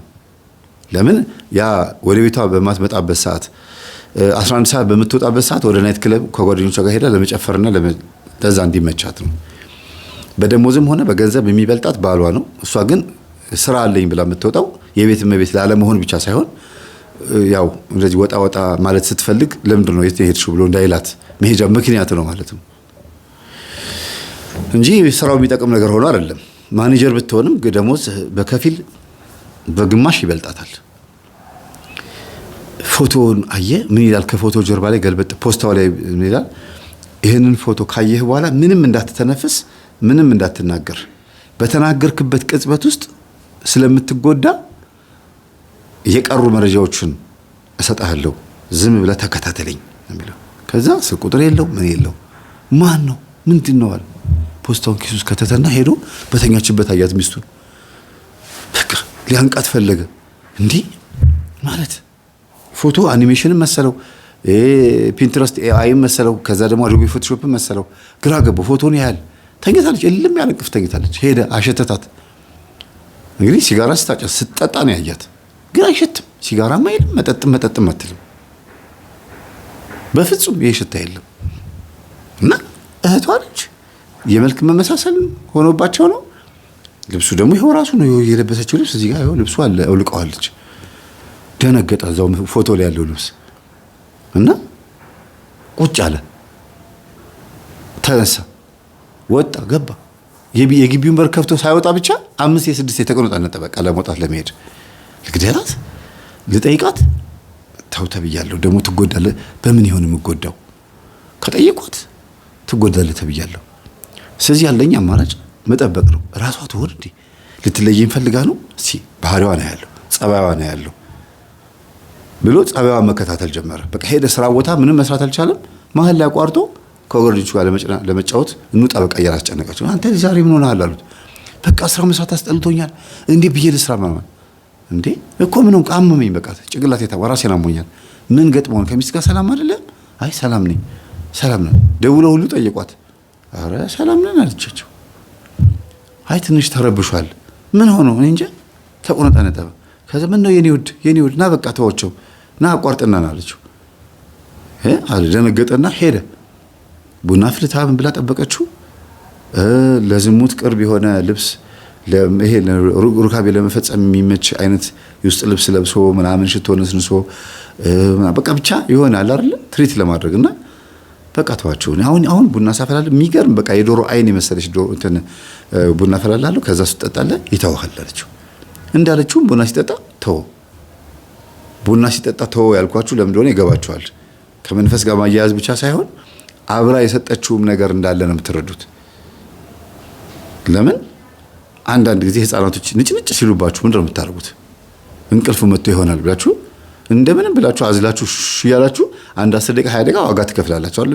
በረንዳ ለበረንዳ እየተሽከረከራችሁ ምናምን በቃ ተኛ ያላችሁ ትልቁ ጎረምሳም ሆኖ እንደው ቢያንስ የ4 ዓመት የ5 ዓመት ልጅም ሆኖ እንቅልፍ ሲመጣ ይነጫነጫል። እንደው 7 ዓመት 8 ዓመትም ቢሆኑ ህፃናቶች እንቅልፋቸው ሲመጣ በጣም ነው የሚነጫነጩት። ባሏን በዛ ልክ ነው አባብላ ያስተኛቸው። ታፋዋ ላይ ሊተኛው እልም ያለ እንቅልፍ ወሰደው። ከዛ ከእንቅልፉ ሲነሳ ራሳቸውን ያገኙት አልጋ ላይ ነው። ራቆታቸውን ናቸው ምናምን። ምን እንደተፈጠረ ያውቃል፣ ግን ማለት ምን እንዳናደደው ያውቃል፣ ግን እዚህ ጋር ምን እንደተፈጠረ ያውቃል። ሩካቤ መፈጸሙን ያውቅ፣ ግን እንዴት አልጋ ላይ እንደመጣ ያውቅ። ከዛ በኋላ ደግሞ እንደገና ደግሞ የነበረው ሶፋ ላይ እንደሆነ ነው የሚያውቀው። ቡና እየጠጣ እንደነበረ ተናዱ ከስራ ቦታ እንደመጣ ብቻ ነው የሚያውቀው። በእንቅልፍ ልቤ ነው አልጋ ላይ የመጣሁት አላት። ኧረ ዝም ብለህ እባክህ ተው፣ በቃ እዚህ መጣን ጎትተኝ እኮ ነው እዚህ የገባኸው ምናምን እኔ አላት። በቃ ደነገጠ። ለምን በዛ ልክ በጣም ዱርዬ የሆነ ስታይል ኖሯት በጣም ጭስ የሚታይበት ፎቶ ላይ ራሱ እንትን ላይ ይሄ ሲጋራ የሚያጨሱ ሰዎች ያሉበት ናይት ክለብ ያ ቦታ ላይ ወንድ አግኝቷት ሊሆን ይችላል ከወንድ ጋር ነች ብሎ አስቦ ከዛ ደግሞ አሁን ከሷ ጋር ሲተኛ ደግሞ በሽታን ፈራ፣ ተንቀጠቀጠ። ሴት ልጅ በዚህ ልክ መፍራት ማለት ከባድ ነው አይደል? የፈራው ምንድነው? በሽታውን ብቻ አይደለም። እንዴት እንደዚህ ነገር ሊፈጠር ቻለ? አንደኛ የሚያውቃት ነች፣ ሚስቱ ናት። ሁለተኛ ነገር ደግሞ አብሯት ተናዶ መጥቶ አብሯት መተኛቱ ገርሞታል። ከሷ ጋር ተጣልቶ በሷ ምክንያት ተናዶና ስራውን አጥቶ መጥቶ አብሯት መተኛቱ ገርሞታል። እና እኔ የትም አልጠፋም። ወንድ ልጅ በቃ የፈለገ ቢደነፋ ከሴት ልጅ ብብትና ከሴት ልጅ ጭን ውስጥ አይወጣም። በቃ ይሄ ነው በቃ እኛ ደካማ ጎናችን፣ በእነሱ እንወድቃለን፣ በእነሱ እንሸነፋለን። ስለዚህ ዝም ብዬ ነው በቃ የሰው ወሬ የሰማሁት። ይሄ ዝም ብሎ ወሬ ነው፣ አውቆ ሊያጣሉን ነው፣ ወይ ደግሞ እሷ ራሷ ልትፈትነኝ ይፈልጋ ነው ምናምን ብሎ ነገሩን ትጉት አድርጎት የሚቀጥለው ቀን ላይ ሰላም ሆኖ ስራ ዋለ። ሁለተኛ፣ ሶስተኛ፣ አራተኛ ቀን ላይ ነገሩን ትጉት አድርጎት ማለት ነው። አራተኛ ቀን ላይ እንደገና አሁንም ሌላ ፎቶ ተላከለት። ያ ፎቶ ደግሞ አሁንም ስራ ለብሳ የዋለችውን ስራ ለብሳ የዋለችውን ልብስ እንደገና ናይት ክለብ የጨፈረችበት ስትደንስ የተቀረጸ ነው፣ የተነሳ ፎቶ ነው። ከፎቶ ከፖስታው ላይ ደግሞ ምን ይላል? ባለፈው በላኩልህ ፎቶ ምን እንደተሰማ አንድ ቀን ትነግረኛለህ። አሁን የምልክልህ ፎቶ ደግሞ ሌላ ናይት ክለብ ነው። ባለቤትህ እንደሆነች ይታወቃል። እኔ ለአንተ ይሄን ምልከው ራስህ እንድትጠብቅ ነው። ከአሁን ሰዓት ጀምሮ ከሷ ጋር ሩካቤ እንዳትፈጽም፣ ምንም አይነት ግንኙነት እንዳይኖር በየትኛውም አይነት መንገድ ተብሎ ይነገረዋል። ከዛ በቃ ይኸው ሰውነት መንቀጥቀጥ አለ፣ መደንገጥ፣ ላበላም አለ። ይሄ የተለመደ ነገር ነው አይደለ? አበደ። እንዴት ነው ቫይብሬት የሚያደርግ ነገር ላይ ሆናችሁ እንዴት ነው የምትሉት? ተንዘፈዘፈ። በቃ ሊሆን አይችልም ምናምን እያለ በቃ ሰውነቱ ተናወጠበት። ግን ወደ ቤት አልተመለሰም። ወደ እሷ ሄዶ ለምን እገላት አንቃታለሁ ብሎ አስቦ ነው። ከዛ ፖስታውን ይዞ ወጣና ቤተክርስቲያን ግቢ ውስጥ ገብቶ ቁጭ አለ። ማን ሊሆን ይችላል? ስልክ ቁጥር አላስቀመጡ። እሺ ለኔ ያሰቡ ሰዎች ይመስላሉ። ሴት ናት? ወንድ ነው? ማን ነው? ራሷ ትሆን? ልገምግማት፣ ልፈትሻት፣ ካሜራ ልግጠም በር ላይ ማን እንደሚያስቀምጥ አለ። በቃ ይሄን የመጣለት ማን ፖስታውን እንደሚያስቀምጠው ካሜራ ልግጠም። የሚገርማችሁ ካሜራ ገጠመ፣ ግን ፖስታውን ማን አምጥቶ እንደሚያስቀምጠው ማወቅ አልቻለም። ፖስታው የሚቀመጠው ሌሊት አይደለማ፣ ጠዋት ነው። እሱ ካሜራውን አጠፋፍቶ ካሜራ እንደደቀነ አድሮ፣ እሷ ተኝታለች፣ ሚስቱ ካሜራው እንደደቀነ አይቶ በቃ እንግዲህ እዛ ካሜራ አለ፣ እዚህ ጋር ደግሞ ይከታተላል እና እንቅልፉም ይመጣል፣ ይተኛል። በር ላይ ሌሊትም ወጥቶ በር ላይ ይመለከታል፣ የለም። ጠዋት ነው ሲወጣ የሚያገኘው። ለምን ኦን ታይም ጠብቃ ነው የምታደርገው፣ ሚስት እንዳትቀድም ብላ ማለት ነውና ሌላም ሰው ደግሞ እንዳያነሳው ፈርታ ነው። ድንገት እሱ በማይነሳበት ሰዓት ካስቀመጠችው ሌላ ሰው ደግሞ ያነሳዋል። ይሄንን ቀድሜ የልጅቷ የምታደርገውን ነገር ለእናንተ የነገርኳችሁ እኔ ሰስፔንስ የማድረግ ይሄ ሰውን ልብ የማንጠልጠል ባህሪ ስለሌለብኝ ነው እንጂ ቀድሜውኑ ማን ነው ይሄን ፎቶ የሚያስቀምጠው ብላችሁ እንድታስቡ ማስጨነቅ እችል ነበር። እንዲሁም ሌላ ልጅ እንዳላት ገጠር ላይ ሌላ ልጅ እንደወለደች ምናምን ሳልናገር መጨረሻ ላይ መናገር እችል ነበር፣ ሁሉ ነገር ሲፈነዳ ማለት ነው። ግን ከመጀመሪያውም ጀምሮ መስተፋቀር እንደሆነ በመተት ባሏ እንዳጠመደችው እያወቃችሁ እንድትሄዱ ስለምፈልግ ነው። ላይሆን ይችላል፣ ሊሆን ይችላል። ከምትጋቡ መተት እንዴት ስራ እንደሚሰራ እንድታውቁ ስለምፈልግ ነው። ስራ ቦታ ድረስ መጣ እንዳመመህ እየነገሩኝ ነው። አሁንም ደውለውልኝ ነበር። ምን ሆነሃል አላችሁ። እኔ እንጃ እኔ አላቅም ነው ያላት። በቃ እኔ አላቅም ወደ ቤት መሄድ እፈልጋለሁ አላት። እሺ አብሮ መጡ። በራይድ ነበር የሚመጡት፣ እየተሳሳቁ ነው የመጡት። እንግዲህ አስቡት ያለበት ድረስ ሄዳ ስታዋራው አይምሮን ቶሎ ትቀይረዋለች ማለት ነው። ልክ ሲያገኛት ነው የሚቀየረው ማለት ነው። ናልኝ ብትለው ኖሮ ላይመጣ ይችላል። እንዳወቀባት አውቃ ነው አይሮ ነው የሚነግራት ነገር ይኖራል ውስጡ፣ ወይም ደግሞ መረጃ አግኝቶ ነው ውስጧ ሹክ የሚላት መንፈስ ይኖራል። ግልጽ አድርጎ ባይነግራትም እና ግን ስራ ቦታ ድረስ ሄዳ ቢሮ የተቀመጠበት ቢሮ ድረስ ሄዳ ምን ሆነሃል? አመመብኝ። ምንድነው እሱ? የተቸገርከው ነገር አለ? ሰሞኑ ልክ አይደለም፣ ይሄን ሳምንት ልክ አይደለም ምናምን የምትለው አይ ብቻ ወደ ቤት እንሂድ ብሏት ነው ይዟት የመጣው። ግን ራይድ ውስጥ እየተሳሳቁ ጭራሽ ጸብ እንዳልነበረ እሷን ሲያገኛት ፈታ እንደሚል ምናምን ነው ቢሰማው። ይረሳዋል ማለት ያን ነገር። አሁንም ገብታ ቡና ታፈላለች። ከዛ ደግሞ እንደገና እንደተለመደው እንደፈለጉ ሩካቤ ይፈጽማሉ። ይሄ ሁልጊዜ የሚያጋጥመው ነገር ሆነ ማለት ነው። ግን ፎቶዎቹን እያጠራቀመን ያለው ፎቶዎቹን ከነ ፖስታቸው ቀን እየጻፈ ያስቀምጣል። የሚያስቀምጠው ሩቅ ቦታ ነው። እቺ ባለ ታሪካችን ፎቶ ያነሳ የሚሰጣትና ምትጨነቅለት ያችን የሽሮ ሜዳ ሰራተኛ እንትን ጓደኛዋ ጋር ደወለችና ይኸው እዚህ ደረጃ ደርሻለሁ ፎቶዎቹን ያቸው ብላ ላከችላት። ጎበዝ ላክሽለት? አዎ። ምን አለሽ? አይ እኔ እንደምልክ እኮ አያውቅም፣ ማን እንደሆንኩኝም እንዲያውቅ አልተፈለገም። በቃ አቻር እንደዛ አለሽኝ። ያው አሁን ደግሞ ደብዳቤ ጽሁፍ ነው መጽፈለት። እዛ ጊዜ ጎበዝ በቃ አንቺ በምትፈልጊው መንገድ ሂጂ፣ ብቻ ይሄን ዘዴ ተጠቀሚ ቤታት ነው የነገረቻትና አሁን ደብዳቤ ነው የጻፈችለት፣ ፎቶ አይደለም የላከችው። ከዚህ በኋላ እምልክልህ ፎቶ ከሆነ ራስህን ስለምታጠፋ አሁን በጽሁፍ ነው ማወራ። ሚስትህ ገጠር ልጅ አላት፣ ሊያውም ጎረምሳ ልጅ። አንተ ጋር የምትኖረው ማንነቷን ደብቃ ነው። አግብታ የፈታች ናት። ይሄንን የምነግርህ እንድትፈታት ወይም ደግሞ እንድትጣሉ ሳይሆን ራስህን እንድትጠብቅ ነው የሚል ነው። ሁልጊዜ መጨረሻ ላይ ራስህን እንድትጠብቅ ነው ይላል እና ይሄንን ብቻ ነው የላከችለት። ከዛ አድራሻው መናገር ነበርብኝ አለች። የልጁን አድራሻ ሄዶ ማየት አለበት ምናምን የሚለው ነገር ሁሉ በቃ ብቻ በአጠቃላይ መረጃ ሙሉ መረጃ መኖር አለበት። ይሄንን ደግሞ ለማወቅ ያለኝ አማራጭ አንድና አንድ ነው፣ ድጋሚ ደብዳቤ መጻፍ አለብኝ አለች። ደብዳቤውን ግን ካሁን በኋላ በር ላይ አላስቀምጥም፣ የተደጋገመበት ስለሆነ ሊያገኘኝ ይችላል ብላ በህፃን ልጅ አስላከች። ያ ህፃን ልጅ ደግሞ የትምህርት ቤት ዩኒፎርም የለበሰ፣ እሱ ከስራ በሚወጣበት ሰዓት ተማሪዎች የሚወጡበት ሰዓት ነው እና ለዛ ሰውዬ ይሄንን ደብዳቤ ስጠልኝ አለችው። እሺ ብሎ ልጁ ቦርሳው እንዳዘለ እንካ ብሎ ሰጠው። ምንድነው ሲል ጊዜ አይ እዛ ጋር አንድ ሴትዮ ልጅ ስጥ ብላኝ ነው። ሰውየው ተቀብሎ እየገለጠ ልጁ ተማሪው ሄዷል። ከዛ አይቶት አንብቦ ቀና ሲል ና ቤቢ የት ማነች የትኛዋ ነች ምናምን ብሎ ሲል ጊዜ ተማሪውን አላየውም። ዩኒፎርም ከለበሱት ልጆች ጋር ተቀላቅሏል። የትም ብሎ የለየው ግራ ገባው። በቃ ወይኔ እሺ ማን ነው? በዚህ ሰዓት ደብዳቤውን ሰጥተው የሄዱ ሰዎችን ለማግኘት ደግሞ ወደ ኋላ ተመለሰ። እንደዚህ ብሎ ስለጠቆመ ማለት ነው። ኦልሬዲ እሷ ቀድማው ከፊት ሆና ሄዳለች። በጣም ተናደደ። ቀጥታ ወደ ቤቱ ነው የመጣው። ከዛ ጥሩ ባልሆነ ፊት ነው የሚያት። ምን ነው ምን ሆነሃል የኔ ውድ ትለዋለች። ምንም።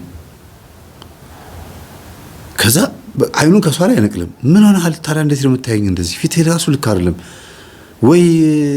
የሚጸልይልህ ሰው ወይም ጸበል ምናምን ነገር ያስፈልጋል እንዴ አለችው። አዎ ያስፈልገኛል መሰለኝ። አዎ እስቲ ጸበል ሳያስፈልገኝ አይቀርም ጠዋት እጠመቃለሁ ማለት። አዎ የኔ ውድ ተጠመቅ እሺ፣ እስቲ ቼክ አድርግ ራስህን አለችው። አሁን ይሄ ፍጹም በቃ ለሱ እንደምታስብለት የሚያሳየው ለምን ጸበል ነው ያለችው። አሁን መተት አርጋባህለች ቢባል ማን ያምናል? በፍጹም።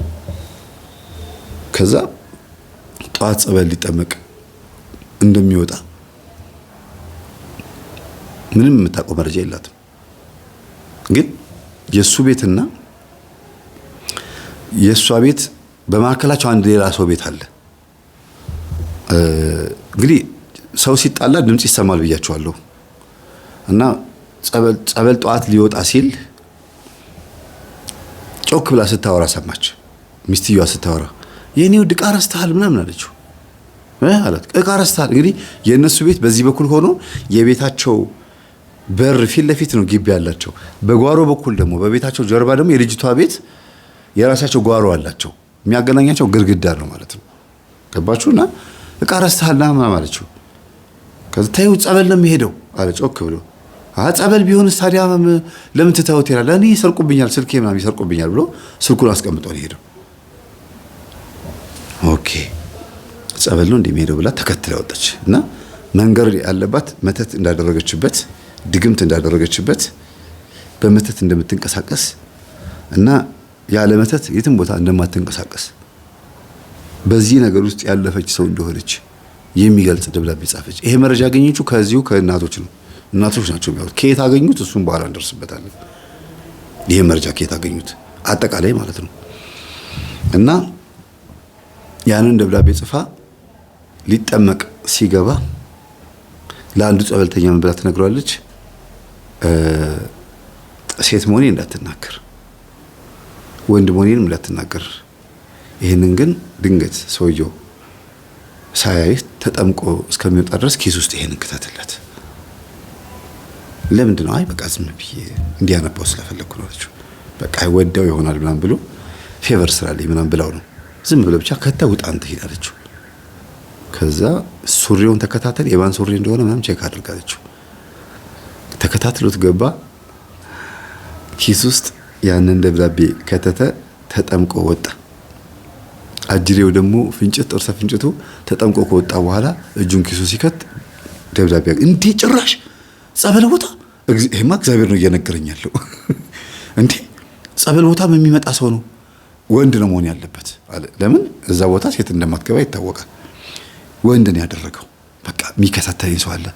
አሁን ሄደና የሚያጠምቁት አባት ጋር አባቴ የተጠመቁት ሰዎች ስልክ ቁጥር መረጃ አስቀምጠው ነው የሚሉት። አንተ ስልክ ቁጥር ሰጥተኸኛል አሉት። አይ አልሰጠም፣ በቃ ሁሉም እንዳንተ ነው አሉት። ምን ፈልገህ ነው አሉት። አይ ኪሴ ውስጥ እኮ ወረቀት አስቀምጠው ሄደው ወሰዱ። በስልክ አይደለም ወረቀት አስቀምጠው ሄዱ። ምን ይላል ይሁት እስቲ አባቴ ብሎ አስነበባቸው።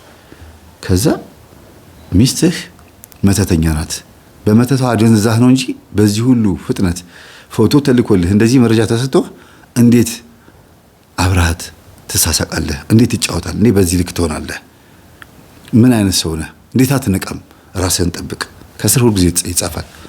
ማን ነው እንደዚህ ቢጽፍልህ? እኔ እንጃ። ከዚህ በፊት ምን ሰጥተዋል? ፎቶ እስቲ አምጣው ወደዚህ። ከዛ ሄዶ ፎቶን አመጣላቸው። አዩት ፎቶን። ኧረ ሚስትህ ናት? አዎ አባቴ ሚስቴ ነች። ይሄንን ፎቶ እያነሱ የሚልኩልህ? አዎ። ኧረ እነዚህ ሰዎች የሚጠቅሙ ናቸው። እንደው ሚስትህን አደብ አስገዛት፣ እንደው አስተምራት፣ አምጣት ልምከራት አሉት። ኧረ ገና ምንም አላፈነዳውም፣ እየጻፉልኝ ያሉት እዩት ፖስታው ላይ። ይሄንን እንደምልክልህ እንዳትነግራት፣ ሄደህም ደግሞ እንዳታሳያት፣ ትጎዳለህ። ራስህን መቼ እንደምታጋልጥና መቼ ይፋ እንደምታወጣ እኔ እነግርሃለሁ የሚል ጽሑፍ ያለበት ነው ደብዳቤው ላይ ብዙ ጊዜ የሚጻፈው። ማን ሊሆን ይችላል? የኔ ልጅ ማን ነው ይሄን የሚያደርገው? እስቲ ማንም ይሁን ማንም ራስህን ጠብቅ አሉት እሳቸው። እሺ አባቴ ግን ምን ይመስሉት? ምን ላርጋት አለ። ምንም ነገር እርምጃ አትውሰድ፣ ራስህን ግን ጠብቅ። አንደኛ ከሩካቤ ራስህን ጠብቅ። ሁለተኛ ነገር ደግሞ እውነት መተት አድራጊ ከሆነች ኧረ አባቴ ተጠመቅ ያለችኝ ራሷ ነች። እኔ ምን ላግዝ ትጠመቅ ምናምን ብላ እኮ ያለችኝ ራሷ ነች። ከዛ አዎ ልክ ነሽ ብጠመቅ ይሻለኛል ብያልኳት ራሴ ነኝ አለ። በኋላ ሲያስታውስ አይ እንደዚህ ደግሞ አትልም፣ መተተኛ ሰው እኮ እንደዚህ አይልም። ለማንኛውም ራስህን ጠብቅ የሚለው ነገር እንዳለ ሆኖ ወሬኛንም ደግሞ አትመነው። ደብዳቤው ወይ አንተ ወይ የሚስት ጠላት ሊሆን ይችላል። እውነታውን ግን አትካድ። ለምን ፎቶውን የተላከልህ እውነት ነው አይደለም የሚለው ነገር አጣራ። ይሄ ፎቶ በትክክል ቦታው ላይ የነበረ ነው ወይ? የት ቦታ እንደሆነ ቼክ አድርግ። በአይንህም ደግሞ ድረስባት። እንደዚህ ብለው የነገሩት። በጣም የሚገርማችሁ ነገር እኚህ አባት ለሱ እንደዚህ እየመከሩት እሷ እስሩ ነበረች፣ ነጠላ ለብሳ በዛው ኩል ዞር ብላ ቁጭ ብላ ነበር፣ አጠገቡ ነበረች። በምንድን ነው እንደዚህ ሆነው?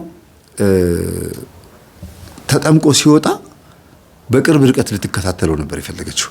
አላስችል ብሏት ሲያየው ምን እንደሚል ድንገት ተናዶ ሄዶ ምናምን ችግር እንዳይፈጥር ሰው ልካ ምናምን የሆነ ነገር መቼም እንዳይገላት ለመገላገል ነው። እና እንደዚህ ሁሉ ነገሮች የከተታት ግን ስልክ ቁጥር አልሰጥሽም ስላላት ነው እንጂ በቅርበት ሄዳ ነግራው ምናምን ራሱን እንዲያተርፍ ታደርገው ነበር ላያምናት ቢችልም እንኳን። እንደገና ደግሞ ሰፈር ውስጥ የምትታወቀው በጨዋነት ስለሆነች እዚህ ባለትዳር የሆነ ሰው ጋር መቀራረቡም ደግሞ ስሟን የሚያስጠፋት መስሎ ተሰማት። እንዲያውም በይበልጥ ይሄኛው ነገር ነው ያሳስባት ብዬ ነው የማስበው። ከዛ ሄዶ ተመልሶ መጥቶ የሚያጠምቁትን አባት ሊጠይቅ ሲመጣ ነው ቁጭ ያለችው እዛው እንጂ ተነስታ ነበረ። ምንድን ያለችው እሷ እንዴት እዛ ተገኘሽ አልኳት። እንዴ ወረቀቱን ከሰጠሽ በኋላ እኮ መሄድ ነበረብሽ ስላት እዛው ተሸፋፍኝ ባለሁበት ባጠገቤ ሲያልፍ አልፎ ሲሄድ አይቸው በቃ ማለት ከኋላው መሆን ከፊት ከመሆን ከኋላው መሆን ይሻለኛል ብዬ አስቤ ነው አለች። ማስክ አድርጌያለሁ አያቀኝም፣ አዲስ ቀሚስ ነው የለበስኩት በፍጹም ሊያቀኝ አይችልም ብላ ነው። እና ደግሞ አሳዘነኝ በጣም የዋህ እንደሆነ ነው የምሰማው። እናቴና የሰፈር ሰዎች ሲያወሩ በጣም የዋህ እንደሆነ ምስኪን ሰው እንደሆነ ነው የሰማሁት አለች። የዋህነቱ የመጣውም ደግሞ እሷን ካገባ በኋላ እንደሆነ የሰሙት።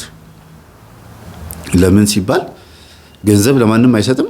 አሁን ግን ሚስቱ የምትለብሰው ልብስ የሚኖሩት ኑሮ አመት ባል ሲሆን ሁልጊዜ በግ የሚታረደው በእያንዳንዱ በአመት 3-4 አመት ባል ካለ 3-4 በግ ይገዛል። ሁለቱ ብቻ ናቸው ግን እና እንዲህ ነገሮች ብዙ ጊዜ የሚያሟላ ወንድ ደግሞ ቤት ውስጥ ምንም እንዲጎልበት የማይፈልገውን ታታሪ ነው ተብሎ የሚታሰበው። በአንድም በሌላ መንገድ ትዳሩን ይፈልገዋል፣ ትዳሩን ማጣት አይፈልግም ምናምን እንደዚህ አይነት ነገር ነው። እና ሌላ ደብዳቤ ገብታ መጻፍ ጀመረች። ኦልሬዲ የሚያወራውን ነገር ሰምታለች። እኚህም አባት ነግረውታል። ራስን ጠብቅ ምናምን የሚለው ነገር እንዳለ ሆኖ ወዲያው ቤት ገብታ መጻፍ ጀመረች። ይሄንን መረጃ የምንሰጥህ ያንተም ጠላት ወይም የሚስትም ጠላት ሆነን አይደለም፣ ወይ እንድትፋቱ ወይ ደግሞ በማከራችሁ ችግር እንዲፈጠር ፈልገን አይደለም፣ ግን ራስን እንድትጠብቅ ብቻ የሚለውን ነገር እንዳለ ሆኖ ከስር ደግሞ የህፃኑን የልጇን አድራሻ አግኝተነዋል። የልጇን አድራሻ የምትፈልግ ከሆነ ልታወራው የምትፈልግ ከሆነ ስልክ ቁጥር ከስር ያስቀምጠልሃል ብላ ስልክ ቁጥር አስቀምጠች። ወዲያውን የደወለው ወዲያው ከዛ ህፃኑን ሳይሆን ያገኘው ሌላ ጎረምሳ ነው። ምንድን ነው ሲለው የገሊት ልጅ ማናገር ፈልጌ ነበረ እኮ አሁን አታገኘውም፣ አሁን ትምህርት ቤት ነው፣ በኋላ ደውል። ስንት ሰዓት ልደውል? 10 ሰዓት ልደውል። የት ነው ግን ሀገሩ? እንደዚህ ነው ቦታ። ይህ ክፍለ ሀገር ነው እኮ። እንዴት የእሷ ልጅ ነው? አዎ የእሷ ልጅ ነው። ምን ነው ማነህ አንተ?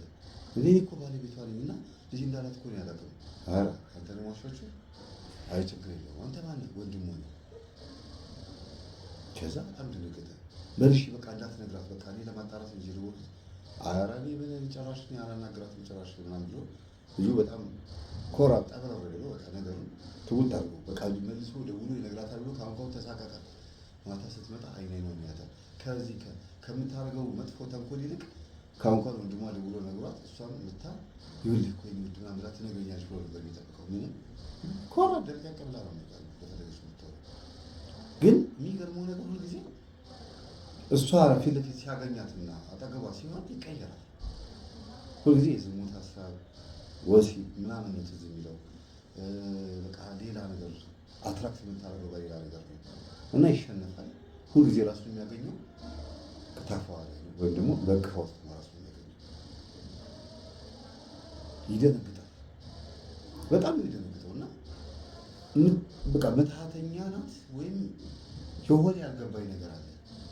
እኛ አባት እንደተናገሩት ጠላት ሊሆን ይችላል። እዚህ ጋር ደግሞ እኛ ያንተም ጠላት የእሷም ጠላት ሆነ አይደለም ብላለች ተብሏል ወረቀቱ ላይ። ህፃኑንም ለማግኘት ሞከርኩኝ። መልሶ እንደገና ስልኩ ሊሰራልኝ አልቻለም። መልሶ ሲደውል ስልኩ አልሰራም። የሚገርማችሁ እሷ ደውላ ስልክ አግኝታ አይደለም ስሜቱን ለመረዳት። ከዛ የእውነት እንደሚፈልግ አወቀች። ያ የተደወለበት ስልክ ቁጥር አዲስ አበባ ውስጥ የክፍለ ሀገር ስልክ ቁጥር ተፈልጓል። 914 ይሁን 15 ብቻ መነሻው በዚህ ነው አይደል? የክፍለ ሀገር ስልክ። ከዛ ይሄን ስሜቱ ካወኩኝማ በቃ የህፃኑ ልጅ አድራሻ መገኘት አለበት ብላ ደብዳቤ ነገር ጻፈች። ያን ደብዳቤ በቀጥታ በእጁ እንዲደርሰው ነው ያደረገችው። ማለት ራሱ ኃይል አልሰጠም። ሄደች ሲመጣ ፊት ለፊት ታያት እሱ አያትም ዝም ብሎ ደብር ያለ ይመጣል።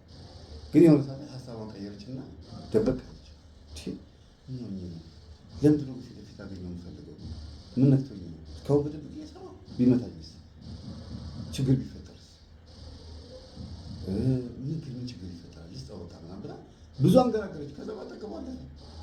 ልቧ በጣም አመነታ እና በጣም ታዝንለታለች። ከማዘንም አልፋ ደግሞ ቶሎ መስማት አለበት የሆነ ነገር ሳይፈጠር ነው የሚለውን ነገር እያስጨነቃት ነው ያለው። በዚህ መካከል ነው እንግዲህ ከኔ ጋር መገናኘቱ ያስፈለገው ማለት ነው። እኔም እንድሰማው ምክንያት የሆነው የሾሮ ሜዳዋ ልጅ ነች። እንግዲህ ታሪኩ ወደ እኔ ያመጣችው መምህር አንዲት ልጅ በእናትህ አግዛት እርዳታች ምንድን ነው እንደዚህ እንደዚህ ኦኬ አይ ድብብቆሹን ሳትጀምር ፊት ለፊት ልትነግረው ይገባት ነበረ። ይሄ ድብብቆሹ ጥሩ አይደለም፣ እሷንም አደጋ ውስጥ ይከታታል፣ እሱም ደግሞ በመሀል አደጋ ውስጥ ሊገባ ይችላል፣ ሚስቱም ልትጎዳው ትችል ነበር እና ፊት ለፊት መሆን አለበት አልኳት። እኮ በቃ ይፈንዳ በቃ አሁን ትንገረው በቃ እና አግኛት አለችኝ። ስልኳ ሰጠችኝ፣ ደወልኩላት። ሄሎ ሰላም ነሽ? እግዚአብሔር ይመስገን። መምህር ተስፋ ይባላለሁ። መምህር ተስፋ አላወቅኩም ይቅርታ አለችኝ። ጓደኛሽ ስልክሽን የሰጠችኝ እና የገጠመሽን ችግር ነገረችኝ። ምን ችግር ገጠመኛል? እንደዚህ ኦኬ እንደ ምንድን ነው ታዲያ? እኔ የቤተክርስቲያን መምህር ነኝ፣ ሀሳቦች ምናምን እንድናወራ ፈልጋለሁ መሰለኝ እና ትምህርቴን አዳመጥሽ አይመስለኝም ስላት ጊዜ አለች። በቃ በደንብ አዳምጪና እናወራ ጊዜ ያስፈልገኛል። እኔ አሁን ሀሳብ አልቆብኛል፣ እሷም የነገረችኝ እኔም የማስበው አልቆብኛል። አሁን አዲስ ሀሳብ ነው ፈልገዋለች። እሺ ንገረኝ አልኳት። ተገናኘን። ፎቶዎችን በስልኳ ላይ ያሳየችኝ። ማነው የሚሰጥሽ አልኳት። ይሄ ልጅ ነው ፎቶ እያነሳ የሚሰጠኝ አለችኝ እና ልጁን አገናኘችኝ። እሷ አወቀኝ፣ ገባችሁ? ዱርዬ አወቀኝ፣ እሷ ግን አላወቀችኝ።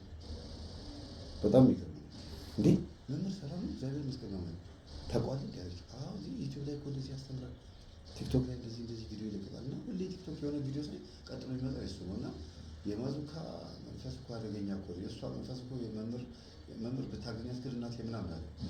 ምን ታመጣለች? ኧረ ማምለክ ቤት ውስጥ አጤቴ ጨሌ አለ። እንደገና ደግሞ ፋዘር ራሱ ክንጭር ያለው በዚህ ነው ምናምን። ክንጭር ያልባት ታሟል፣ ህመም ነው እንደዛ የሚገልጸው። ከዛ ምንድን ነው የምታወራው? አማርኛ ራሱ ሌላ አስተርጓሚ ያስፈልገው አለ። ራሴ ምንም እንኳን የመገናኛ ሾላ ልጅ በሆነ በጣም ጨልጫ ጋራዳ ሰፈር ልጅ በሆነ ግን እንደገና የሚያወራው ነገር ደግሞ ሌላ ነገር ነው የሚሆነው። አዳዲስ ቋንቋ ተፈጥሯል እናንተ ወይ ድሮ አራዳሪ ማለት ነው። የሚያወራው ነገር አልገባኝም። ክንችር ምንድን ነው ሞቷል ወሳሉ ስለዚህ ታሞ ተኝቷል። እሺ ለማንኛውም እናትህን አገኘችዋል። የመጣሁበት የጨርሰው ጊዜ እግረ መንገድ መምህር በእናትህ በቃ እግረ መንገድ ነው ችግር የለውም አሁን አገኛቸዋለሁ። ስለዚህ ደስ አሉ እንዴ የዚህ ነገር ትምህርት ብዙ እያዳምጣል። በጣም ሁሉ ነው የምታዩት በቃ ከንፈሩ ሲጋራ ብልዝ አድርጎት ምናምን። አንተስ ታዲያ ምን አለበት ይህን ትምህርት ካወቀው ለምን እናትህ አትረዳቸውም? ይሄ እኮ አንተም ራሱ የሚጮትብህ የእናትህ መንፈስ ነው። ሰው ጊዜ እና ታዲያ እኔ እኮ መውጣት አቅቶኝ ግራ ገብቶኝ ተጨናንቄያለሁ። በቃ እንዲህ ብዬ በቃ ከዚህ ነገር ላገግም ምናምን ብዬ እያልኩ ማለት ነው። እና ገርሟታል ልጅቷ። ሰፈር ልጅ ዱርዬ ብቻ ትመስለኝ ነበር። እንደዚህ ቁም ነገር ኛ እንዳለችው ምን ነው አየህ ከሰም ትምህርት ምናምን የምታዳምጥ ነገር የምታውቅ አይመስለኝ ነበር። ኧረ እኔ እኮ እምቢ ብሎኝ ነው እንጂ ከሱስ እኮ መውጣት እፈልጋለሁ። እነዚህ እኮ በቃ አበላሽተውኝ እኮ ነው ከእነሱ ጋር የምንለፋደደው ምናምን አለ። ጥሩ ለማንኛውም በአንድም በሌላ መንገድ እግዚአብሔር አገናኝቶናል። እሷን እናትህን አያታለሁ። ግን የልጅ ጉዳይ አንተ የምታግዘኝ ነገር አለበት። ምንድን ነው በቃ ለሰውየው ልነግረው ይገባል እና ማወቅ አለበት። በቃ እሺ እንጋራለን። ቤተክርስቲያን ሊሳለም የሚሄድበትን ቀንና የት መቼ እንደሆነ ሊያጠራልኝ በዛ ቀን እንድናገኘው ተቀጣጠርን። ቀዳሚ ጠዋት ኪዳነ ምሕረት ቤተክርስቲያን ግቢ ውስጥ ነው ያለው አለኝ ደውሎ። በቃ መጣሁ አልኩኝ። ጠዋት ሌላ መሰራ ስራ የለኝም።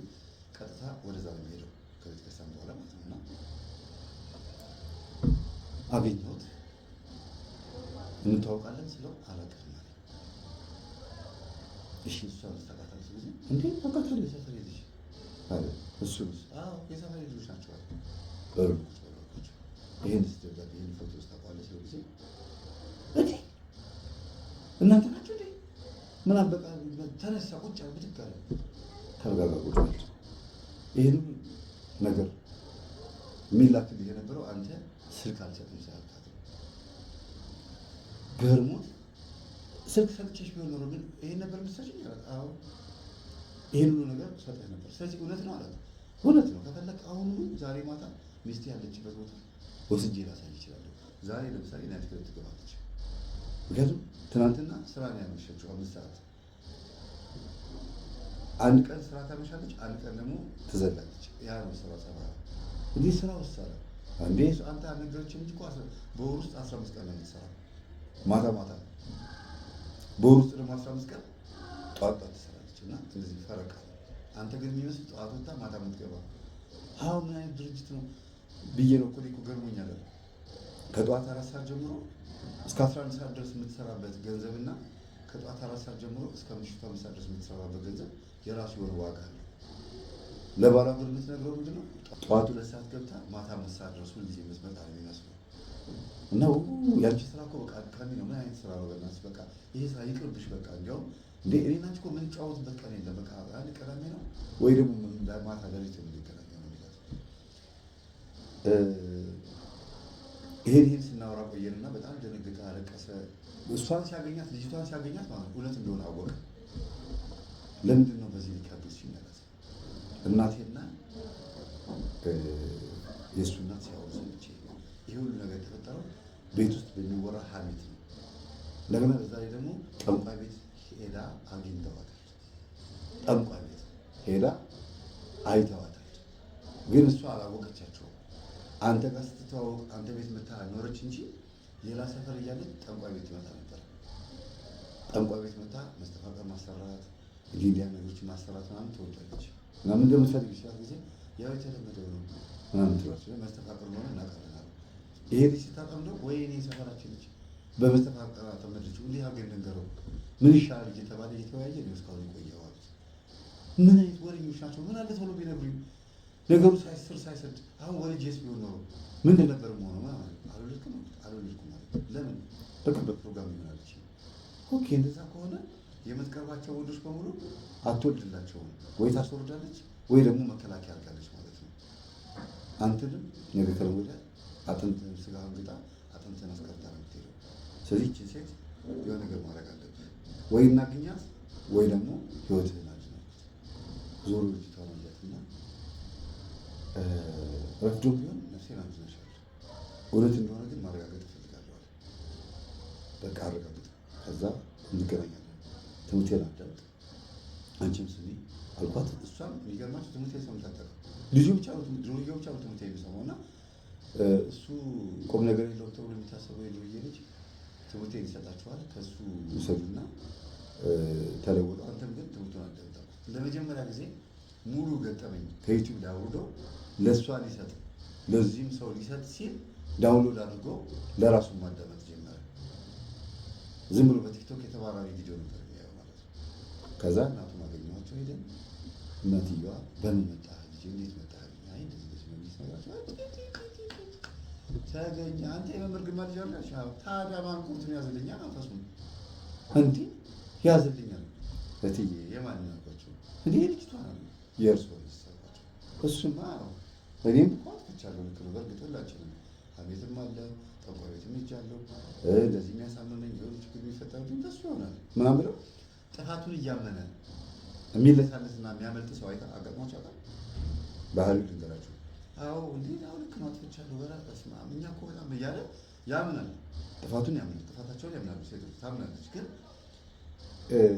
ሰባኪው ወይም መካሪ ወይም ካህኑ አጠገባቸው ሆነው እስኪመክሯቸውና እስኪጨርሱ ነው ከሄዱላቸው በኋላ ወይ ብሎ ተንፈስ ብሎ በቃ ቁጭ የሚሉ ሰዎች አሉ። እንደዚህ አይነት ባህሪ ያላቸዋል። እና እንደዛ ነው ሴትዮዋ። ግድ የለም ካጠገቦት እስኪሄድ ድረስ ወይም ካጠገብሽ እስከነሳ ድረስ ነው እንደዚህ የምትሆኙ። ምናልባት ትምህርቱን ላታዳምጥ ትችላለሽ። ልጅሽ ግን ትምህርቱን አዳምጦ መጠመቅ ሲጀምር እያመለጠ እንደሆነ እንድትረጂ። ከአንቺ መንፈስ ነው የሚያመልጠው። ልጅሽ የራሱ በአንቺ መንፈስ ነው ሁሉ ከርታታ ነው ከንቱ የሆነው። ሲጋራውን ጫቱ ምንም የመጣበት በወሰን ደላ መንፈስ ነው ጊዜ ይላሉ። ምን ነው ስራቸው? ወሰንማ የቤቴ እኮ ከራማ ነው እኮ ቤትቸው ነው እንጂ የቤቴ ከራማ ነው ስታውቀው ገርሞ ይላሉ። ያው ይሄንን ያወቁት ልጆት ከርታታ ስለሆነ ነው። ሱሰኛ የሚያደርገው ጫት ቃሚ፣ መጠጥ ሴት ላይ ምናምን የሚያዘወትረውና ራሱ እንዲጠል እንደዚህ እንደምታየው በቃ ይሁን ጭንቅላቱ ዘቅዝቀው እንደዚህ ቢሉት መወልወያ የሚመስል ሰው ተንጨፍሮ ጸጉሩ እንደዚህ ተዛክሮ ምናምን በቃ ቢገለበት መወሊያ ነው የሚመስለው። አንዳንድ ሴቶች አይታችኋል፣ ቀይ በጣም ወይ ነጭ ወይ ደግሞ የሆነ ፒንክ የሆነ ከለር ያደርጋሉ። የቃጫ መወሊያ ነው የሚመስሉት እና እንደዛ ነገርኳቸውና እኛ እናት በእውነት እሳቸው ጋር እያወራሁኝ ይሄ የምላችሁ ጥርሰ ፍንጭቱና ልጅቷ በደንብ ነው እያዳመጡኝ የነበሩት። ስንወጣ መምህር ስለ መንፈስ ነው እንደምታስተምረው? አዎ። አይ ከቤተክርስቲያን ጀምሮ እስካሁን ድረስ እየነገርከን ያለው ነገር እውነት በትክክል ቢሆንም ግን ሙሉ በሙሉ ስለ መንፈስ ነው እያወራ ያለው። አዎ የትውልዱ በቃ መጥፊያው ይሄ ስለሆነ ነው እና ዩቲዩብ ላይ ስንገባ ይሄንን ነው የምንሰማው አለ። አዎ አልኩት። ዩኒክ የሆነ ትምህርት ነው፣ ስለዚህ ይሄንን ትምህርት ማዳመጥ አለብኝ አለ። ምንድነው ዩኒክ ስለው ጊዜ አይ ከተለመደው ትንሽ ወጣ ያለ ነገር ማዳመጥ እወዳለሁ አለኝ። እኔ እናንተማ ተግባባን፣ በቃ እንደዛማ ከሆነ በጣም ነው የምታዳምጠኝ አልኩኝና በውስጤ ነው ታዲያ እንደዚህ አልኩትና ለምን አሁን ሼር አላደርግልህም አልኩት። አይ በቃ እሱ ይሰጠናል፣ ከዛ ችግር የለውም በቃ አሁን አንተ ሂድ አለኝ። እሺ አልኩኝ። እሱም ጨንቆታል ካጠገቡ እስከሄድለት። ለምን ላዩ ላይ ያለው መንፈስ አልወደደኝም ብዙም የሆነ አስመሳይነት ያለበት ነገር ነው መንፈሱ ራሱ። ጥርሰ ፍንጭቱ ይሄ አሁን የምላችሁ ባለ ታሪካችን ላይ ያለው መንፈስ ቶሎ ሄጄ እንዲሸውደኝ ሁሉ እንደሆነ ተረድቻለሁ። ከሄድኩ በኋላ ምን አለች ልጅቷ? ይከብዳል አላት። ምኑ እንጃ የሚያወራው ነገር ይሁን ብቻ ካጠገባችን እስኪሄድ ድረስ እንዴት እንደቸኮልኩ ብሎ ይነግራታል። ተይዘህ ነው ያለበት ችግር ነው። እኔ ይቅርታ አድርግልኝና ያን ጊዜ ስልክ ሰተኸኝ ቢሆን ኖሮ ብዙ ነገር ነግርህ ነበር፣ የሁሉ ቀንም አትቆይም ነበር። አሁንም በደንብ አዳምጠኝ ብላ ነገረችው። የተደረገብህ መተት ነው። እሷን ማን እንደሆነች እየነገርኩህ እንኳን ልትተዋት አልቻልክም። ያው እኔ እኮ ደብዳቤውና ፎቶ በደረሰኝ በላክሽልኝ ቅጽበት እኮ ታፋሪ ተኝቼ ነው ራሴን የማገኘው። ስራ ቦታ መስሪያ ቤት ድረስ መታ ፀጉሬ ነካ ነካ በናጋ ከዳባበሰችኝ በቃ እጇ ላይ ነው ጠብ የምለው፣ ግራ ነው የሚገባኝ። እንደገና በሰሪ ደግሞ ከሷ ጋር ካለውኝ ፈሳም ነው ሆኗል። እግሩን አንስቶ ላጥ ባረግ ነው በቃ እና በዛ ትስቃለች። እሱም ደግሞ አሳቋት ብሎ በዛ እና ይሄ ነገር ምንድነው የተገናኘነው አላት። እኔም አላውቅም ገና ትምህርቱን ላዳምጥ ነው እና ተይዘህ ነው የሚሆነው በቃ አንተ ተይዘህ ነው አለችው። እና አዳምጥ ትምህርቱን ተባባሉ። ሁለቱም ገቡ። ልጁም በቃ 3 ሰው ባለ ጊዜ ትምህርቱን ማዳመጥ ተጀመረ ማለት ነው። ሳምንት ቆዩ። እንዴት ነው ሳምንት የቆዩት? እሷ ስትመጣ አሞኛል ብሎ ጀርባውን ይሰጣል። ትተኛለች። ጠዋት ስትነሳ ወደ ስራው ትሄዳለች። አሁንም እንደገና ስትመጣ እንደዛው አሞኛል ይላታል። ቡና ላፍላል ማምጣት ነው አልፈልግም ይላታል። እና ትንሽ ተወዛግቧል። በፊት በአጉል ሰዓት ከመስሪያ ቤት ቀርታ መታ ቡና ታፈላልኝ ነበረ። አሁን ግን ጠዋት ማታ የምትገባው ሌሊት የምትገባው ጊዜ የላትም። ምንድነው ነገሩ አልገባኝም ብሎ እቤት ቁጭ ማለት ጀመረ። ድንገት እቤት መጣ ነው እቤት የምትመጣበት ሁኔታ አለ ብሎ ሲጠብቅ የለችም። ጠዋት ማታ የምትገባው ቢያንስ 7 ሰዓት ላይ መጣ እስከ 11 ሰዓት ድረስ አልመጣችም። ከዛ ይሄ ነገር ማጣራት አለብኝ። በቃ መፍታት ከሆነ ፈታታለሁ፣ ምን ቸገረኝ እኔ በማዘጋጃ ያገባሁት በማዘጋጃ ፈታታለሁ። ስፈታት ደግሞ ያው የምትካፈለው የቤቴን ዕቃ ነው፣ ሌላ ነገር የለውም። እንደ ሚስት ነው እኮ አውቀው የሚኖሩት እኮ በነገራችን ላይ በቃ ሚስቱ ናት። እና ብልጥ ነው ግን አጋጣሚ ሆነው ከሷ ለማሻሽ ፈልጎ ሳይሆን በፊት ከነበረችው ልጅ ከሷ በፊት ከነበረችው ልጅ ለማሻሽ ብሎ ምን ያደርጋል? ንብረቱን ምናምን አንዳንድ ነገሮችን ወደ ወንድሙ አዙሯል። ታማኝ ወንድም አለው፣ በጣም ጨዋ ታናሽ ወንድም አለው፣ ንብረት የሚጠብቅ ወንድም አለው። ወደ እሱ ነው ያዞረው ማንኛውም ያለውን ንብረት በሙሉ። እና አንዳንድ ሰዎች ጠንቃቆች ናቸው፣ ቀድሞ ብዙ ነገር ይዘጋጃሉ ማለት ነው። ለክፉ ቀን ብላችሁ የምታረጉት ነገር አንዳንዴ ባይሆን ጥሩ ነው፣ ግን ሟርትም ሊሆን ይችላል። ለክፉ ቀን እስቲ ብላችሁ የምታረጉት ክፉ ቀን እንዲመጣ የምትፈልጉት ይመስላላችሁ። እንደ ሟርትም እንድትጠብቁት አልፈልግም። ጥንቃቄም ጥሩ ነው። በቃ ይሄ እዚህ ላይ ጀጅ ማድረግ አልፈልግም። ለምን ክፋቱን የምታውቁት ሰው ካለ ተንኮሉን የምታውቁት ሰው ካለ መጠንቀቁ ምንም ችግር የለውም። ግን በአገር ሰላም ሆኖ ነገሮች ሰላም ሆኖ ሚስቴ እንደዚህ ልትሆን ትችላለች ብሎ ገና ለገና አስበው እንደዚህ መጠንቀቅ ይከብዳል አይደል? ጸባይዋ መልካም ሆነ ጥሩ ሴት ሆነ መጠንቀቅ ይከብዳል አይደል? እና ለዚህ ነው የተወዛገቡ እሱ ራሱ። እና ልጅ እንዳላት ሲሰማ ለምን ሄደ ልጁን አናገኘውም ተባለ። የመጀመሪያው ማረጋገጫ እሱ ነው። በቃ ልጅ እንዳላት ካወኩኝ የጻፍሽልኝ ነገር ትክክል ነው፣ እንደገናም እነዚህ ሴቶች የሚያወሩት ነገር ትክክል ነው ብሎ አለ። ግን ከምን ሰሙ እነዚህ እናቶች? አይ እዛ ጠንቋይ ቤት ሄዳ ስታወራ ያወራችውን ነገር እዛው ያው ሴቶች እርስ በርስ ሲያወሩ ነው እንግዲህ ወሬው የመጣው። ከጠንቋይ ቤት ነው የመንደር ላይ ወሬው የመጣውና አገሩ ምኑም ተጣራ። ምን ተባለ? ያለችበት ሀገር የት እንደሆነ ምናምን በትክክል አጣራ። ተነስተው ሄዱ ከዚህ ከመንፈሳዊ ታሪክ ጋር ከባለ ታሪካችን ጋር። በዚህ አጋጣሚ አውቶቡስ ውስጥ ተግባቡ ማለት ነው በደንብ። እና ግን ለምንድን ነው ከስር ሁል ጊዜ ተጠንቀቅ ራስን ጠብቅ የምትይኝ የነበረው አላት። እንዴ በቃ ራስን ተጠብቅ ነው አለችው። አይ ሌላ የምትነግሪኝ ነገር ካለ ማለት አለችው ደንግጣ። ምንም ችግር የለውም ባለትዳርም እኮ ይፈቀራል አላት። እንዴ ኧረ እኔ እንደዚህ አላሰብኩም ብላ በቃ አንገቷን ደፍታ ዝም አለች። እሷም አታውቅም። በነገራችን ላይ አንዳንድ ሰዎች እንዳፈቀሩ አያውቁም፣ ፍቅር እንደያዛቸው አያውቁም። ያ ሁሉ ትተባበሩ የነበረው በወንድማማችነት ብቻ ነው። ያ ሁሉ ትተባበሩ የነበረው መንፈሳዊነት ብቻ ነው። በዚህ ልክ የምትተባበር ሴት ካለች የከተማ ጻድቅ ናት፣ ዋጋ እየከፈለች የምትሄድ ካለች እያልኩ እንዳይመስላችሁ። አሉ በጣም በጣም መልካም ሴቶች አሉ። በጣም በጣም ጻድቅ ሳይሆኑ ወይም ቅዱስ ሳይሆኑ ንጽህና ብቻ ያላቸው በጣም ጥሩ ልብ ያላቸው እህቶች አሉ። ግን ፍቅር እንደያዛት አታውቅም። በለካ ልም ያለ ፍቅር ይዟታል። የዛን ቀን ያወቀችው እንዴት ማን ለምን እንደዚህ ያልካለችው አይነ ውሃሽ ያስታውቃል። ጥግ ድረስ የረዳሽኝ ምጽፊው ጽሁፍ ያስታውቃልና ስልክህን ስጠኝ ብለሽ እኮ በጣም ተጨቃጭቀሽኛል የዛን ጊዜ። ከዛ ኩርፈሽኛል። ታውቆሻል። ግን ጠዋት ተነሽ ስቴጂ ሰላም ስልሽ ትተሽኝ ሄደሻልና ልትረጂውና ልታግዡ የምትፈልጊውን ሰው እንዴት ታኮርፊዋለሽ አላት። ወይኔ አለች። ደነገጠች። የምሩ ነው እኮ በነጋችን ላይ በጣም ስነ ልቦና ጎበዝ ነው ልጁ። አሁን ከባነነ ከነቃ በኋላ የመጣለት እንትን ነው ይሄ ንቃተ ህሊናው ነው ማለት ይሄ ችሎታውን አይደለም እላችሁ ልቡ ተመለሰለት ማለት ነው። መንፈሶቹ ባይዘው ጸበል ስንጠመቅ ብቻ አይደለም ከኛ የሚሸሹት፣ ስንነቃና ስንደነግጥም ከኛ ይሸሻሉ።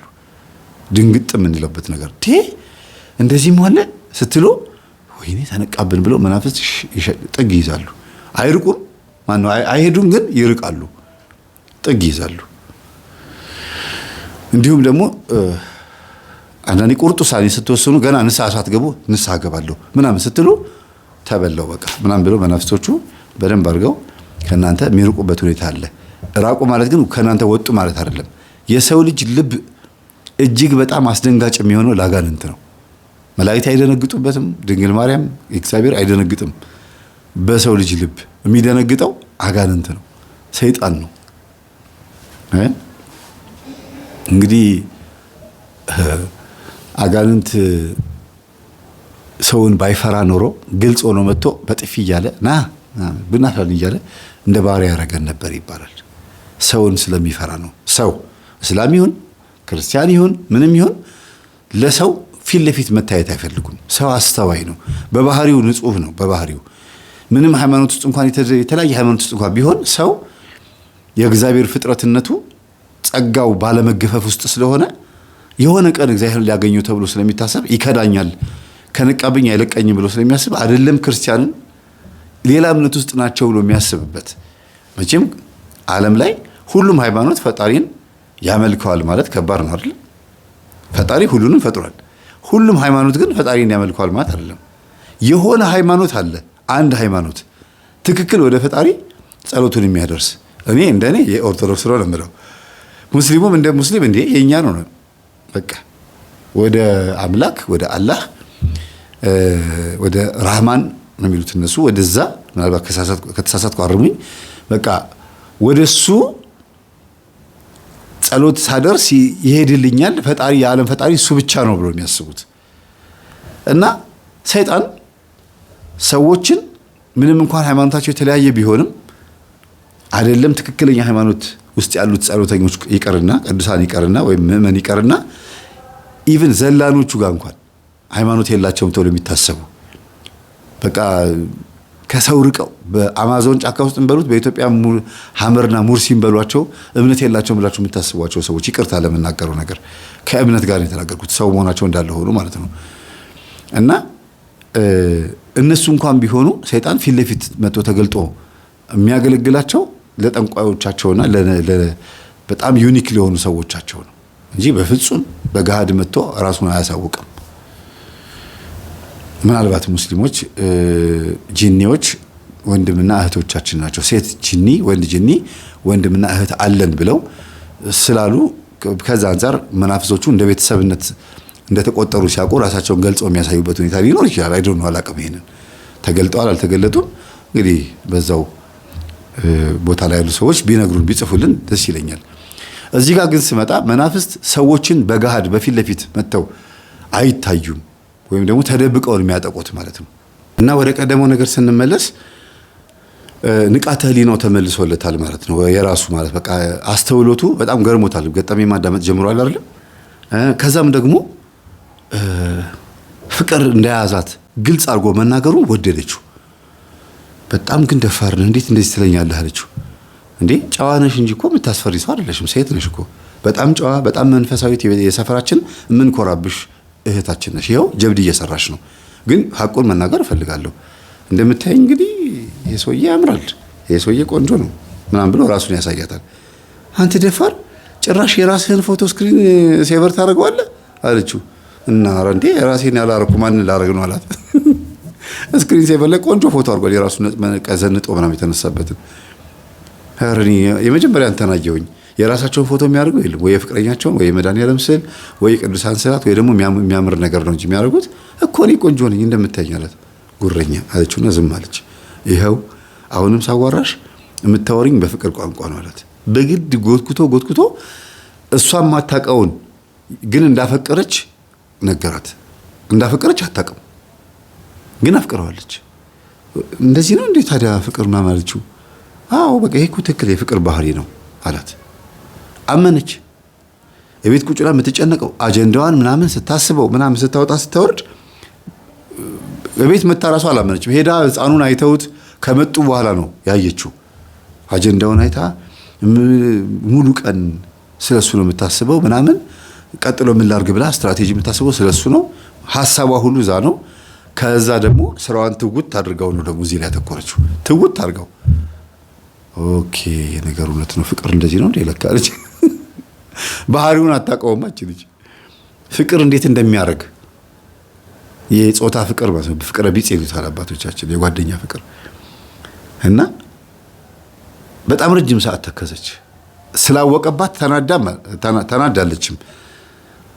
ተናዳ ግን በመጥፎ ነገር አለ የምታየው። እሷ ይሄ ነገር እንዴት እንዳልተረዳችውና እንዴት ግን እንደዚህ ነገር ልታቅ ቻልክ አለችው። መጽሐፍ አነባለሁ ፊልም ያለው አላት። ከዛ ቀጥሎ ደግሞ ላይፍም አለ የራሱ ላይፍ ደግሞ እና ብዙ ነገር አውቃለሁ። ሴት ልጅ ደግሞ ስታፈቅር በደንብ ነው የምታስታውቀው። ስፔሻሊ አሁን ከዚህ በኋላ ሌላ ወንድ እንኳን ብታፈቅሪ በመጀመሪያው ትማሪያለሽ፣ እንዳይታወቅብሽ በጣም ነው ጥንቃቄ የምታረጊው። እዚህ ጋር ግን እያረግሽ ያለሽው ነገር በሙሉ ኦቨር ሆኗል፣ በዝቷል። ስለዚህ የመጀመሪያሽ ሳሎን አልቀርም።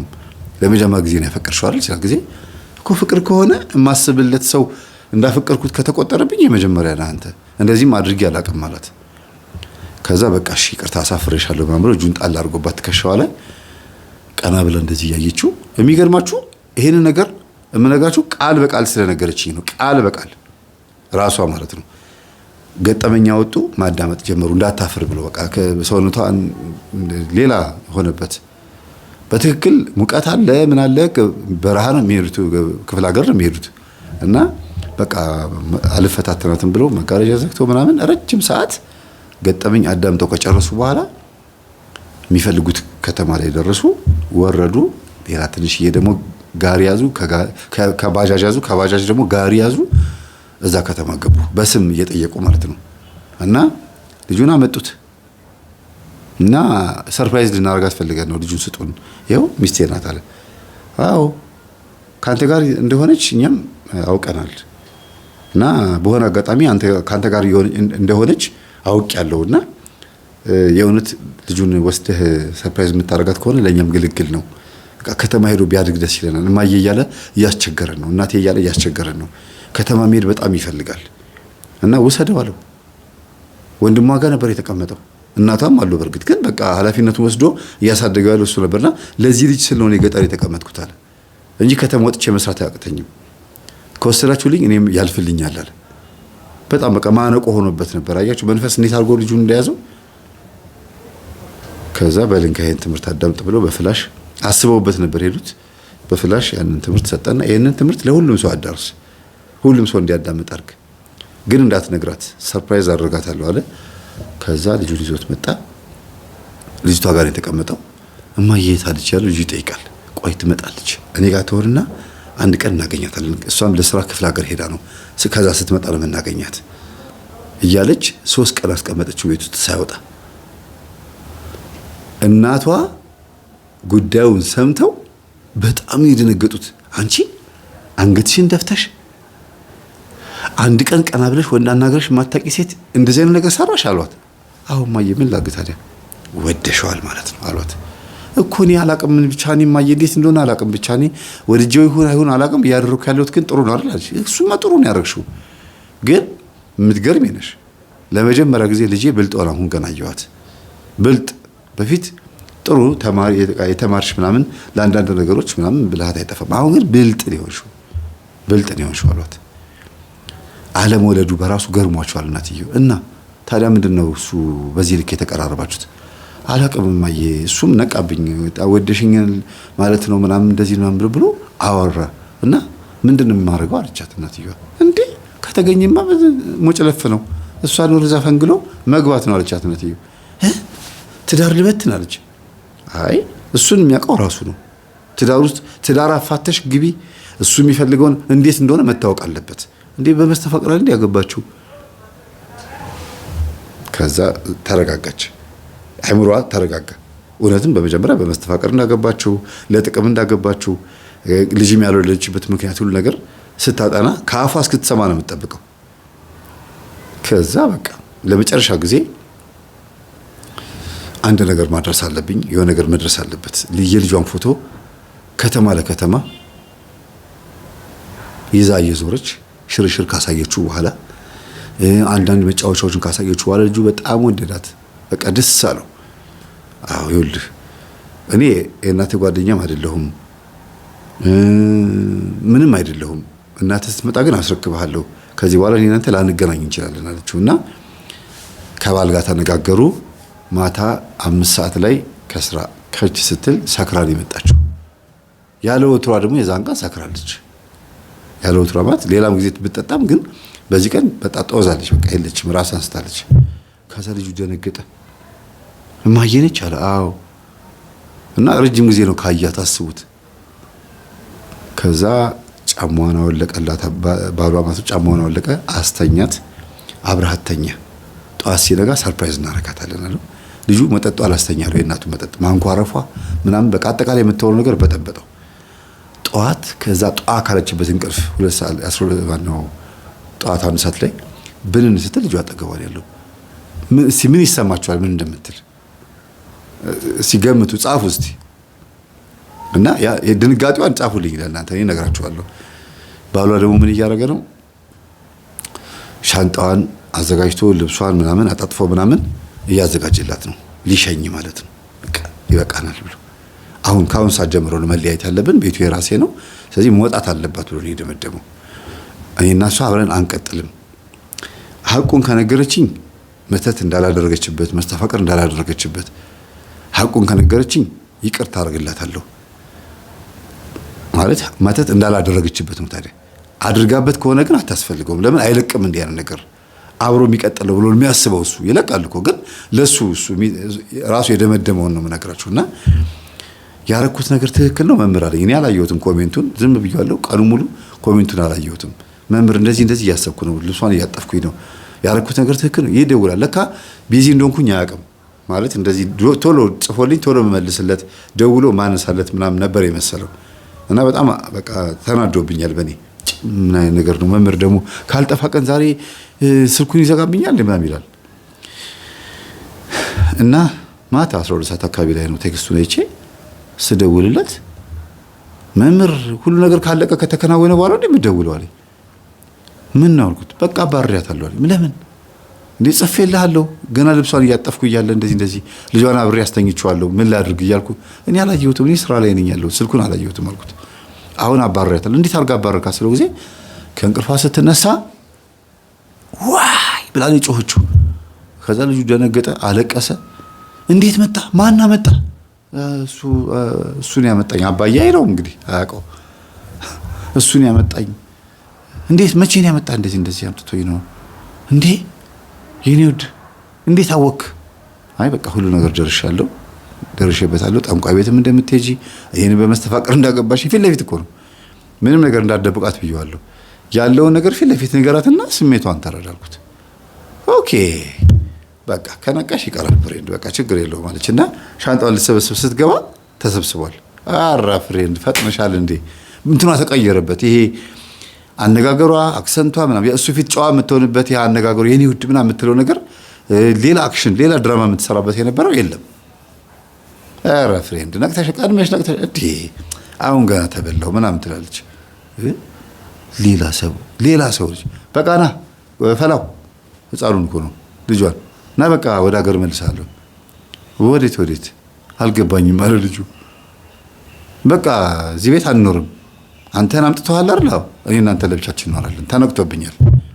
እና ሰውዬው እንግዲህ ያው ሀብት ንብረቱ ምናምን አዘጋጅ፣ እሺ እቺን ቤት እንካፈላለን፣ ምክንያቱም ተጋብተናል አይደል? ፈርቋን እንፈልጋታለሁ ምናምን ብላ ወጣች። በአራዳ ቋንቋ ፈርቅ ማለት ግማሹን ማለት ነው። በቃ ጨራርሰሽ ምናምን ጠብቂኝ፣ በቃ ምንም ክርክር ጭቅጭቅ አያስፈልግም፣ ሄጄ ፍርድ ቤት መክሰስ አይጠበቅብኝም፣ ቤቱን ዋጋ ውጭና ተምኝና ከዛ 8 ሚሊዮን ብር 10 ሚሊዮን ብር ከሆነ 4ቱን ኮረጎርሽልኝ ይበቃኛል። ገርሙት አይደል አላት። አዎ በቃ ምን ቀላል ነው አላት። በጣም ደነገጠ። በጣም የደነገጠው ማለት በዚህ ልክ እሷን አያውቃትም።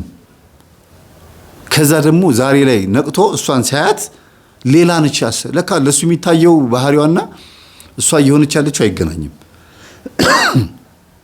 የምትነግረው ነገር እሺ ነው የሚለው፣ የምትለው ነገር ሁሉ ያምናታል። በቃ በአጠቃላይ እዚህ ጋር ሌላ ሰው ሆና የምትተውነውን ነገር ብቻ ነው የሚያውቀው እንጂ ዛሬ ላይ ያለው የእሱ ልብና ዛሬ ላይ እሷን የሚያይበትን መነጽር ያኔ ቢያገኘው ኖሮ መጀመሪያውንም አይጠብሳትም ነበር ማለት ነው እንግዲህ አይደለ? እስቲ አስቡት፣ የሸተተ የገማ ስጋ መጥበሻ ላይ አድርጋችሁ ስትጠብሱት ግማቱን ይተዋል? እንዲያውም ይብሳል አይደለ? ባሰባት።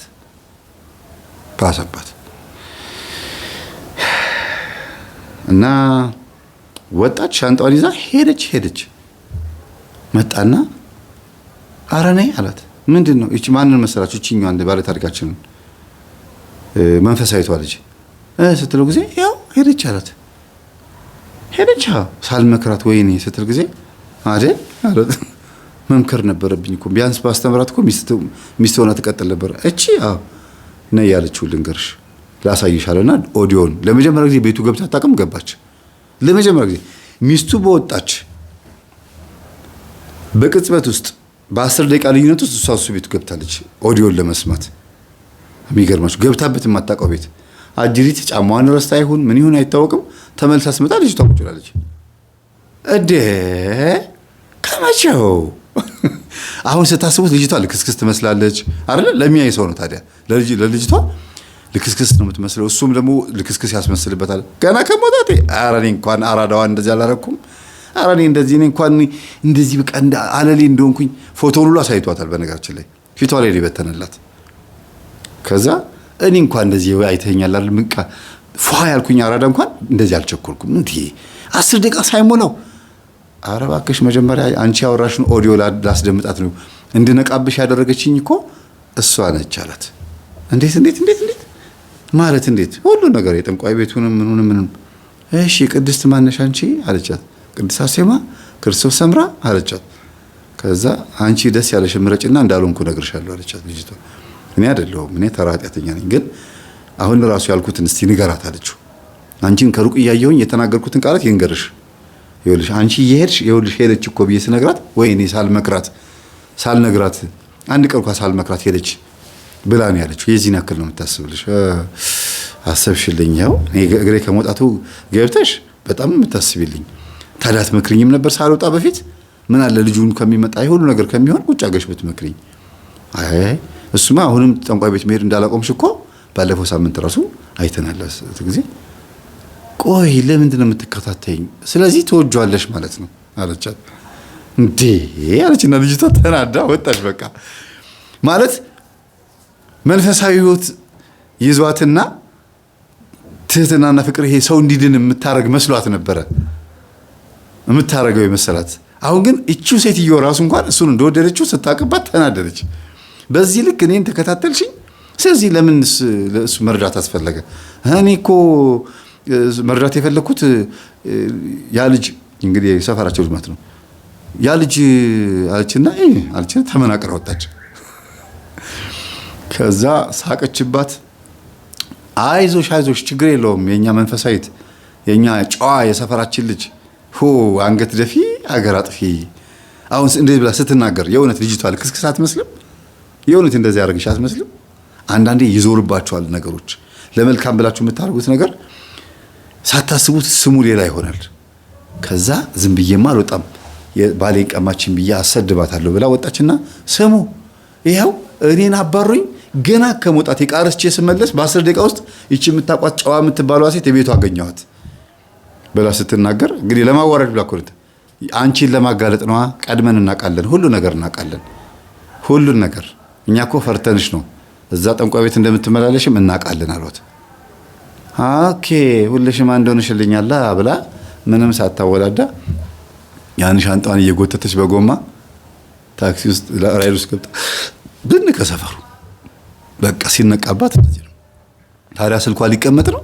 በስማ እየደወለች ብሩ ላካ ጀለስ ፈታ ምልበት ብር የለኝም በቃ እኮ ተነቃ እኮ ማለት እንዴት አልገባኝም።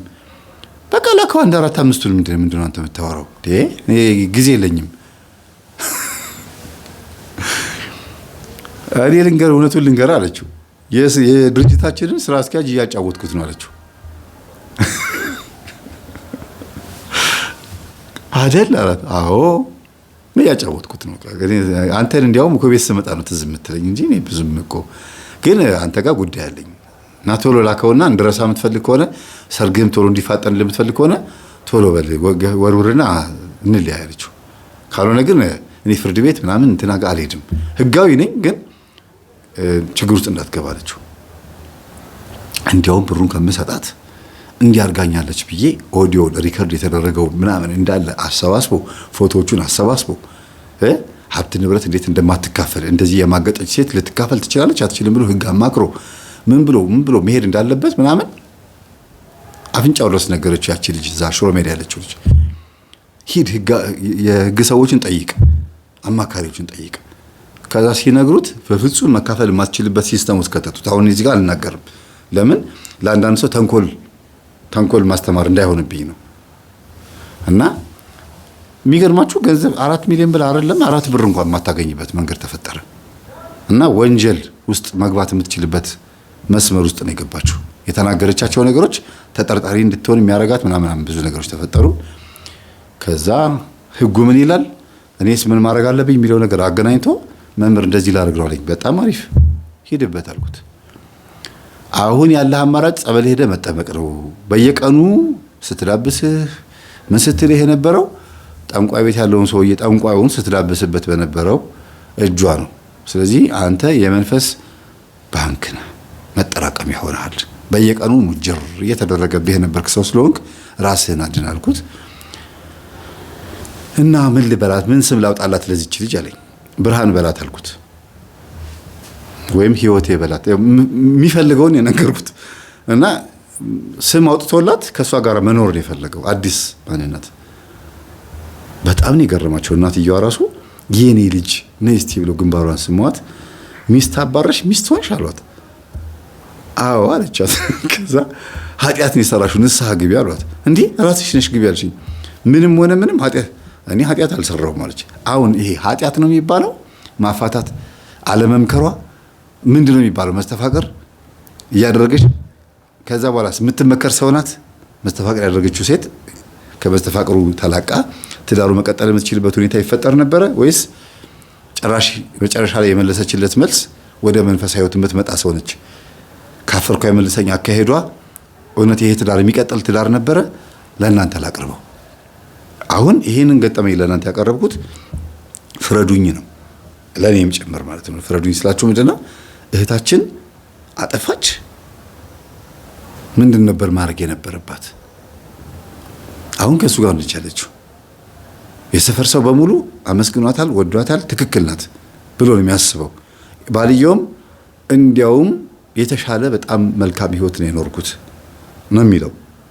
ያቺ ሴት አለል የሆነ የቀረችው ዱርያዋ ሴት ባለችበት ቦታ ሆና እንድትለወጥ እንድትመከር መንፈሷን እንድታስወግድ ብትመክራት ትቀየር ነበር የሚለው ነገር እስቲ ንገሩን። ለእናንተ ነው ጥያቄው ማቀርበው። ከአመጣጧ ነው የምነግራችሁ። ታዲያ ልጅ እንዳላት መደበቋ፣ መስተፋቀር አድርጋ ማግባቷ፣ በየቀኑ መተቱን እያደሰች የምታደነዝዘው ነው የምታፈዘው ነገር፣ ልክ ሲነቃባት ደግሞ ያሳየችው ባህሪ፣ እንደገና ብሩን ገፍትር እስቲ እባክህ ብላ ያለችበት መንገድ፣ ስራ አስኪያጁን ያጫወተችበት ያለ መንገድ፣ ቤቱ እንዲሸጥ ቶሎ ብላ ሳታዝንለት ጨክና ቤቱን ቶሎ ጆሮን በለውና ወይም ደግሞ የቤቱን ዋጋ አውጣና ግማሹን ላክ ቶሎ አካውንቴ ላይ አይነት ነገር ያለችበት መንገድ እውነት ወደ እርቅ የሚያመጣ መንገድ ነው ወይ? እናንተ ይሄንን ነገር ማለት ነው። እዚህ ጋር ደግሞ ልጅቷ ይሄ ልጅ ከጎረቤት ሰምታ ከእናቷ ሰምታ ልጁን ለማዳን የሄደችበት ርቀት ፍቅር ቢያስይዛትም ለፍቅር ብላ ነው ወይስ መንፈሳዊ ህይወት ብሏት ነው ይሄ ልጅ እስከ ጥግ ድረስ ያገዘችው? ሰዎች ናቸው እንዳፈቀረች ነግረዋት ያመነችው ወይስ የሆነ ታፍቅራው ነበር አካሄዷ? ያፈቀረች ሴት ባህሪ ነው። በዚህ ልክ የምትረዳ ሴት የለችም ሳታፈቅር። እንዲያውም ባለትዳር መሆኑን እያወቀች አረኒ ባለትዳር ሆኖ እንዴት እንደዚህ ያስባሉ እያለች ነው ያፈቀረችው። በኋላ ላይ እንዳፈቀረችውም ደግሞ እሷ አመነች። ልክ ናት። አላፈቀርሽውም ነበር ማለት እንችላለን? ይሄ እንድትመልሱልኝ እፈልጋለሁ። ሰፋ ያለ ነገር ነው። 1 2 3 ብላችሁ እንድጽፉ እፈልጋለሁ ፕሊዝ በእግዚአብሔር። ይሄን ይመስላል። እስቲ ስለ ፍቅር ትንሽ እናውራ። አንዳንድ ወጣት እህትና ወንድሞቻችን ስለ ፍቅር ሲወራ ደስ ይላቸዋል መሰለኝ።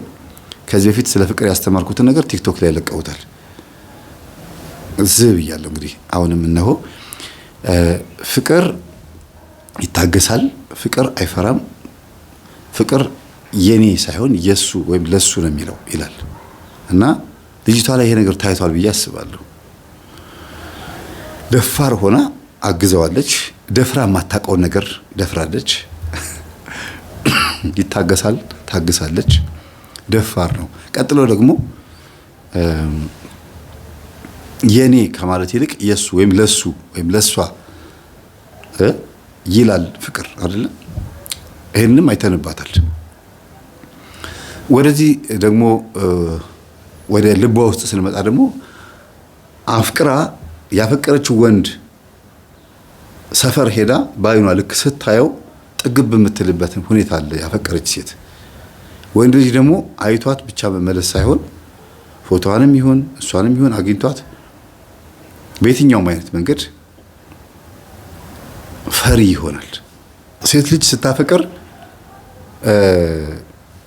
ያፈቀረችውን ወንድ ማለት ነው ለመንከባከብና የጎደለበትን ነገር ሳትጠይቀው ሄዳ ገዝታ ምናምን የማሟላት ለምሳሌ ጊፍት የመስጠት የጎደለበትን በጣም ከባድ ነገር ከሆነ አምጥታ ሰጥታው እንዲወዳት እንዲያከብራት አይደለም፣ ዝም ብላ ውስጡ አርክት ስለሚል ታደርጋለች።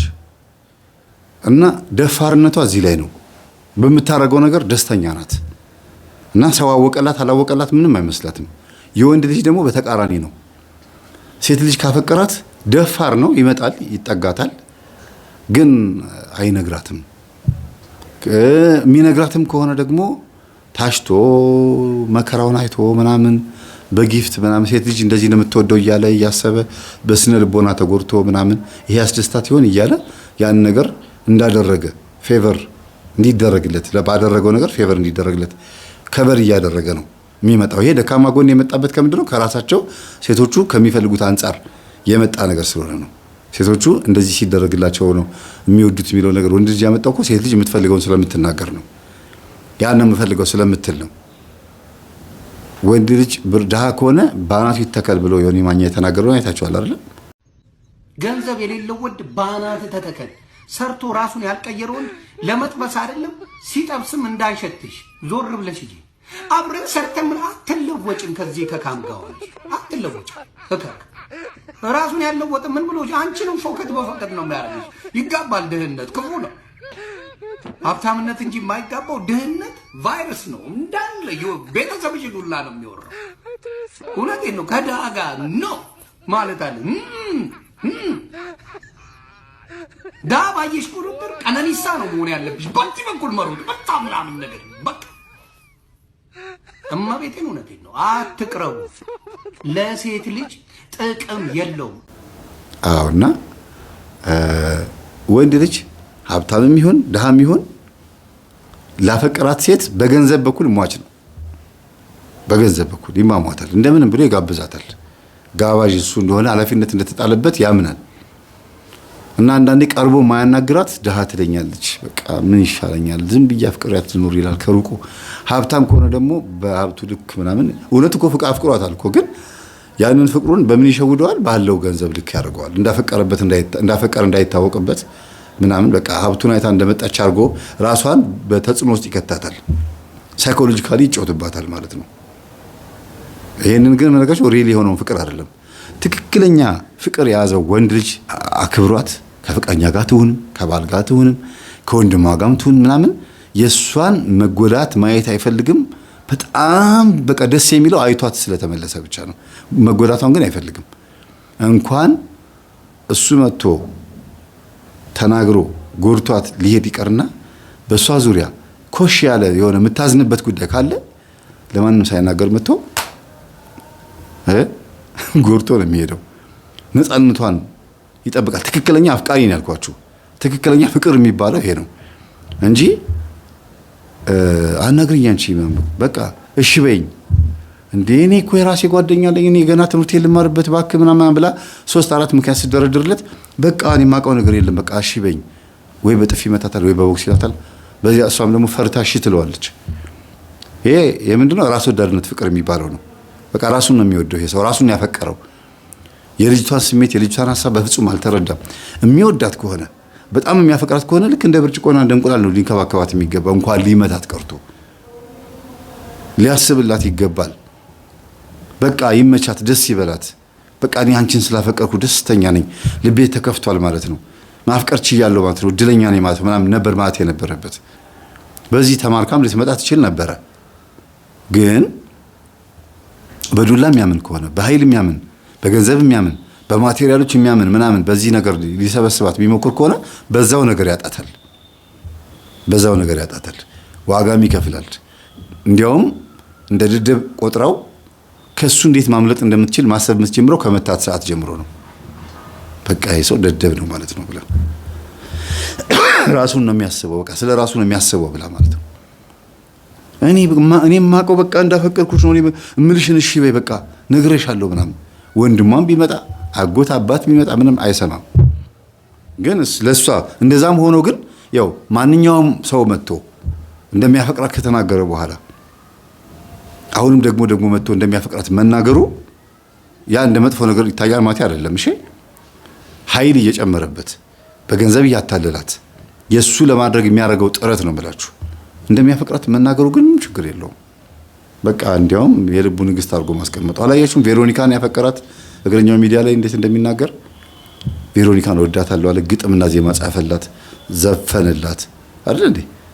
ከዛስ በቃ ፍቅሩን እየገለጸ ነው ያለው ይሄ ሰው በገባው መጠን ልክ ማለት ነው። እና ምን አለ? ካጠገቧ ባልለይ ደስ ይለኛል፣ ካጠገቧ ባልለይ ደስ ይለኛል። ከዛ ሲሉ ጊዜ በቃ በሄደችበት በምትሰራበት ቦታ ሁሉ እኮ እሷ ፍቅረኛ ሊኖራት ይችላል፣ ጓደኛ ሊኖራት ይችላል። እና እኔ ለአንተ አልሆንም ብትልህ ሲባል ጊዜ እኔ እሱን አይመለከተኝም ማውቀው ነገር የለም ማለት ስለሱ ማውቀው ነገር የለም ያለው ማለት ትክክለኛ ፍቅር ነው ያዘው ማለት ሳይሆን አንዳንድ ጊዜ ዓለማውያን ሰዎች ላይም እንደዚህ ነገር አይጠፋም። የልጅቷን መጎዳት ያፈቀራትን ሴት ማዘንና መከፋት ማየት የማይፈልግ ፍቅር ደግሞ አለ። እና አንዳንድ ጊዜ ከባድ ነውና እቺ ልጅ እንደዛ ነው ያደረገችው። ፍቅር መጽሐፍ ቅዱሳዊ ሲሆን መንፈሳዊ ሲሆን ምን ይሆናል? እንጸልይ፣ ንስሐ እንግባ፣ እናስቀድስ፣ እንጾም፣ እንጸልይ ከሚለው ጎን ለጎን ለልጁ መጸለይ፣ ለዛ ለምታፈቅረው ሰው ወይም ለምታፈቅራት ሴት በቃ በማከራችን የሚያከዳዳና የሚያስተዳድብ መንፈስ እንዳይኖር፣ የሚያጣላን ነገር እንዳይኖር፣ እውነት በመካከላችን ባይኖር እንኳን ወደ እውነት አምጣው ይባላል። አንዳንዴ ልቧን አራርተህ ንስሐ አስገብተህ የኔ አርጋት የሚባል ነገር አለ፣ ወይም የኔ አርገው የሚባል ነገር አለ። እና ያፈቀሩትን የቀረቡትን ላለማጣት በተለይ መላመድ ከፉ ነው ይባላል። ከተላመዱ በኋላ በደንብ ከተቀራረቡ በኋላ መለያየት በጣም ከባድ ነው እና ስራም ህይወትም ይመሰቃቀላል።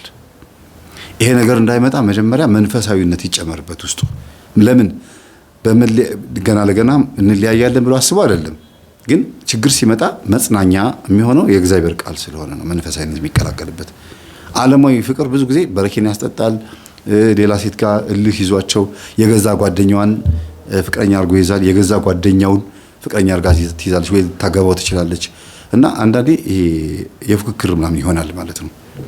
መንፈሳዊነት ሲጨመርበት ግን መጥፎ ነገር ቢናገር እንኳን እሺ ይቅርታ እግዚአብሔር ይስጥልኝ በጣም አመሰግናለሁ ምናምን ብላ ለሱ መልካም ነገር ወይም ለሷ መልካም ነገር ተመኝቶላት ወይም ተመኝታለት ይለያያሉ ማለት ነው። የማይሆን ከሆነ እግዚአብሔር ያልፈቀደውም ከሆነ እንኳን ንጹህ ሰብአዊ ተፈጥሮ ጠረን ያለው ፍቅር ከያዛቸው እንደዚህ ነው የሚያደርጉት። በምንም ነገር ያልተደገፈ ጥቅማ ጥቅምና ገንዘብ ወይም ዝምድናና ብሔር የሆነ ነገር ጎጥ ያልተቀላቀለበት ከሆነ ያ ፍቅር እና ግን የማይቀጥል መስሎ ከተሰማቸው በሁኔታዎች ማለት ነው ሲለያዩ በሚገርም ሁኔታ ነው የሚለያዩት። በአገልግሎትም ሲገናኙ ሰላም ይባባላሉ። በየትኛውም አይነት መንገድ አይከዳዱም ማለት ነው። እንዲያውም የበለጠ በወንድምነት የሚካሄደው ነገር ነው የበለጠ ጥሩ የሚሆነው ማለት ነው። እና እግዚአብሔር በልባችን ውስጥ ያለውን ንጹህ ፍቅር ይጠብቅልን። ጠባቂ መላእክቶቻችንም በውስጣችን ያለውን ንጹህ ለሰው ያለንም ሆነ ለምንወደው ሰው ያለንን ፍቅር ይጠብቅልን። ንጹህ ፍቅር የሚባለው ወንድምነትና እህትነትን አለማጠፋፋት ማለት ነው። ፈጽሞ እርስት አድርጎ መተው ባይቻልም በላይሽ ላይ ቺት አድርጎብሽ ከሆነ ወይም በላይሽ ላይ ቺት አድርጋብህ ከሆነ ወይም ማግጣብህ ማለት ነው አማርኛው የማገጠችብህ ከሆነ ወይም የማገጠብሽ ከሆነ እና አንቺ ግን አሁን ያለሽው ቤተክርስቲያን ውስጥ ከሆነ ታዝኝለታለሽ። ተወዶ አይደለም ነው የምትይው፣ ተይዞሎ ነው የምትይው። እየጠጣም እየሰከረም አስቸግሮሽ የተለያያችሁ ከሆናችሁ በከባልሽ ጋር ከልጆችሽ አባት ጋር ተለያይተሽም ከሆነ አንቺ መንፈሳዊ ከሆንሽ ወይም አንተ መንፈሳዊ ከሆንክ ታዝኝለታለሽ እንጂ እልህ ይዞሽ ቆይ እሱንማ ምናምን አትይም። በመካከል ሶስተኛ ጉልቻ አለ እግዚአብሔር። ድስት የሚቀመጠው በሶስት ጉልቻ ነው። እግዚአብሔር ካለ ድስቱ አይደፋም። መልሶ የመታረቅ እድል ሊኖር ይችላል። በሶስት የተገመደ ገመድ አይበጠስም ይላል ጠቢቡ ሰለሞን ሲናገር። አንዱ እግዚአብሔር ነው፣ ሁለቱ ገመድ ባልና ሚስት ናቸው። አንዳንድ አባቶች ደግሞ ሶስተኛው ገመድ ልጅ ነው ይላሉ። ከወለዱ አይለያዩም ይባላል። እግዚአብሔር በልጅ መውለድ በኩል ገብቶ ትዳር እንዳይበተን ያደርጋል ይባላል። ይሄን ይመስላል። ሰላም ሁኑ። ግን ጻፉ፣ ኮሜንት ጻፉ። የዓለም ማዕበል እንዳይከተን ሲኦል አንተ አማልደን ሚካኤል፣ አንተ አግዘን ሚካኤል። የዓለም ማዕበል እንዳይከተን ሲኦል አንተ አማልደን ሚካኤል፣ አንተ አግዘን ሚካኤል።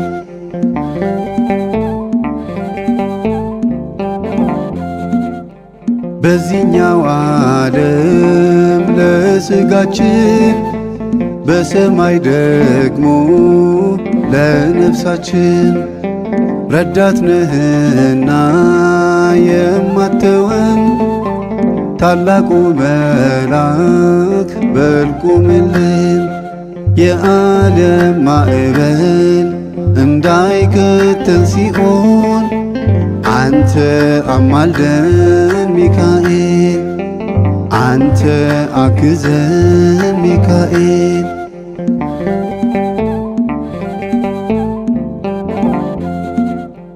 ሁሌም ደርሰሃል ለሁላችን እየቀደምከን ከፊታችን የምትራራነህ ለነፍሳችን ሚካኤል አንተ ጠባቂያችን።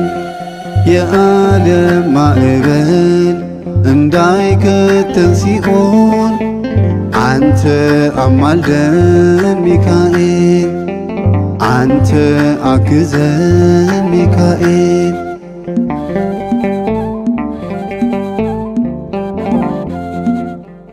በብርሃን ውበት በጸዳልህ ነቢዩ ዳንኤል በክብር ያየ ሰይፈ ነበልባል በእጅህ ይዘህ አንተነህ ኃያል ና ሚካኤል የዓለም ማዕበል እንዳይከተን ሲኦል አንተ አማልደን ሚካኤል አንተ አግዘን ሚካኤል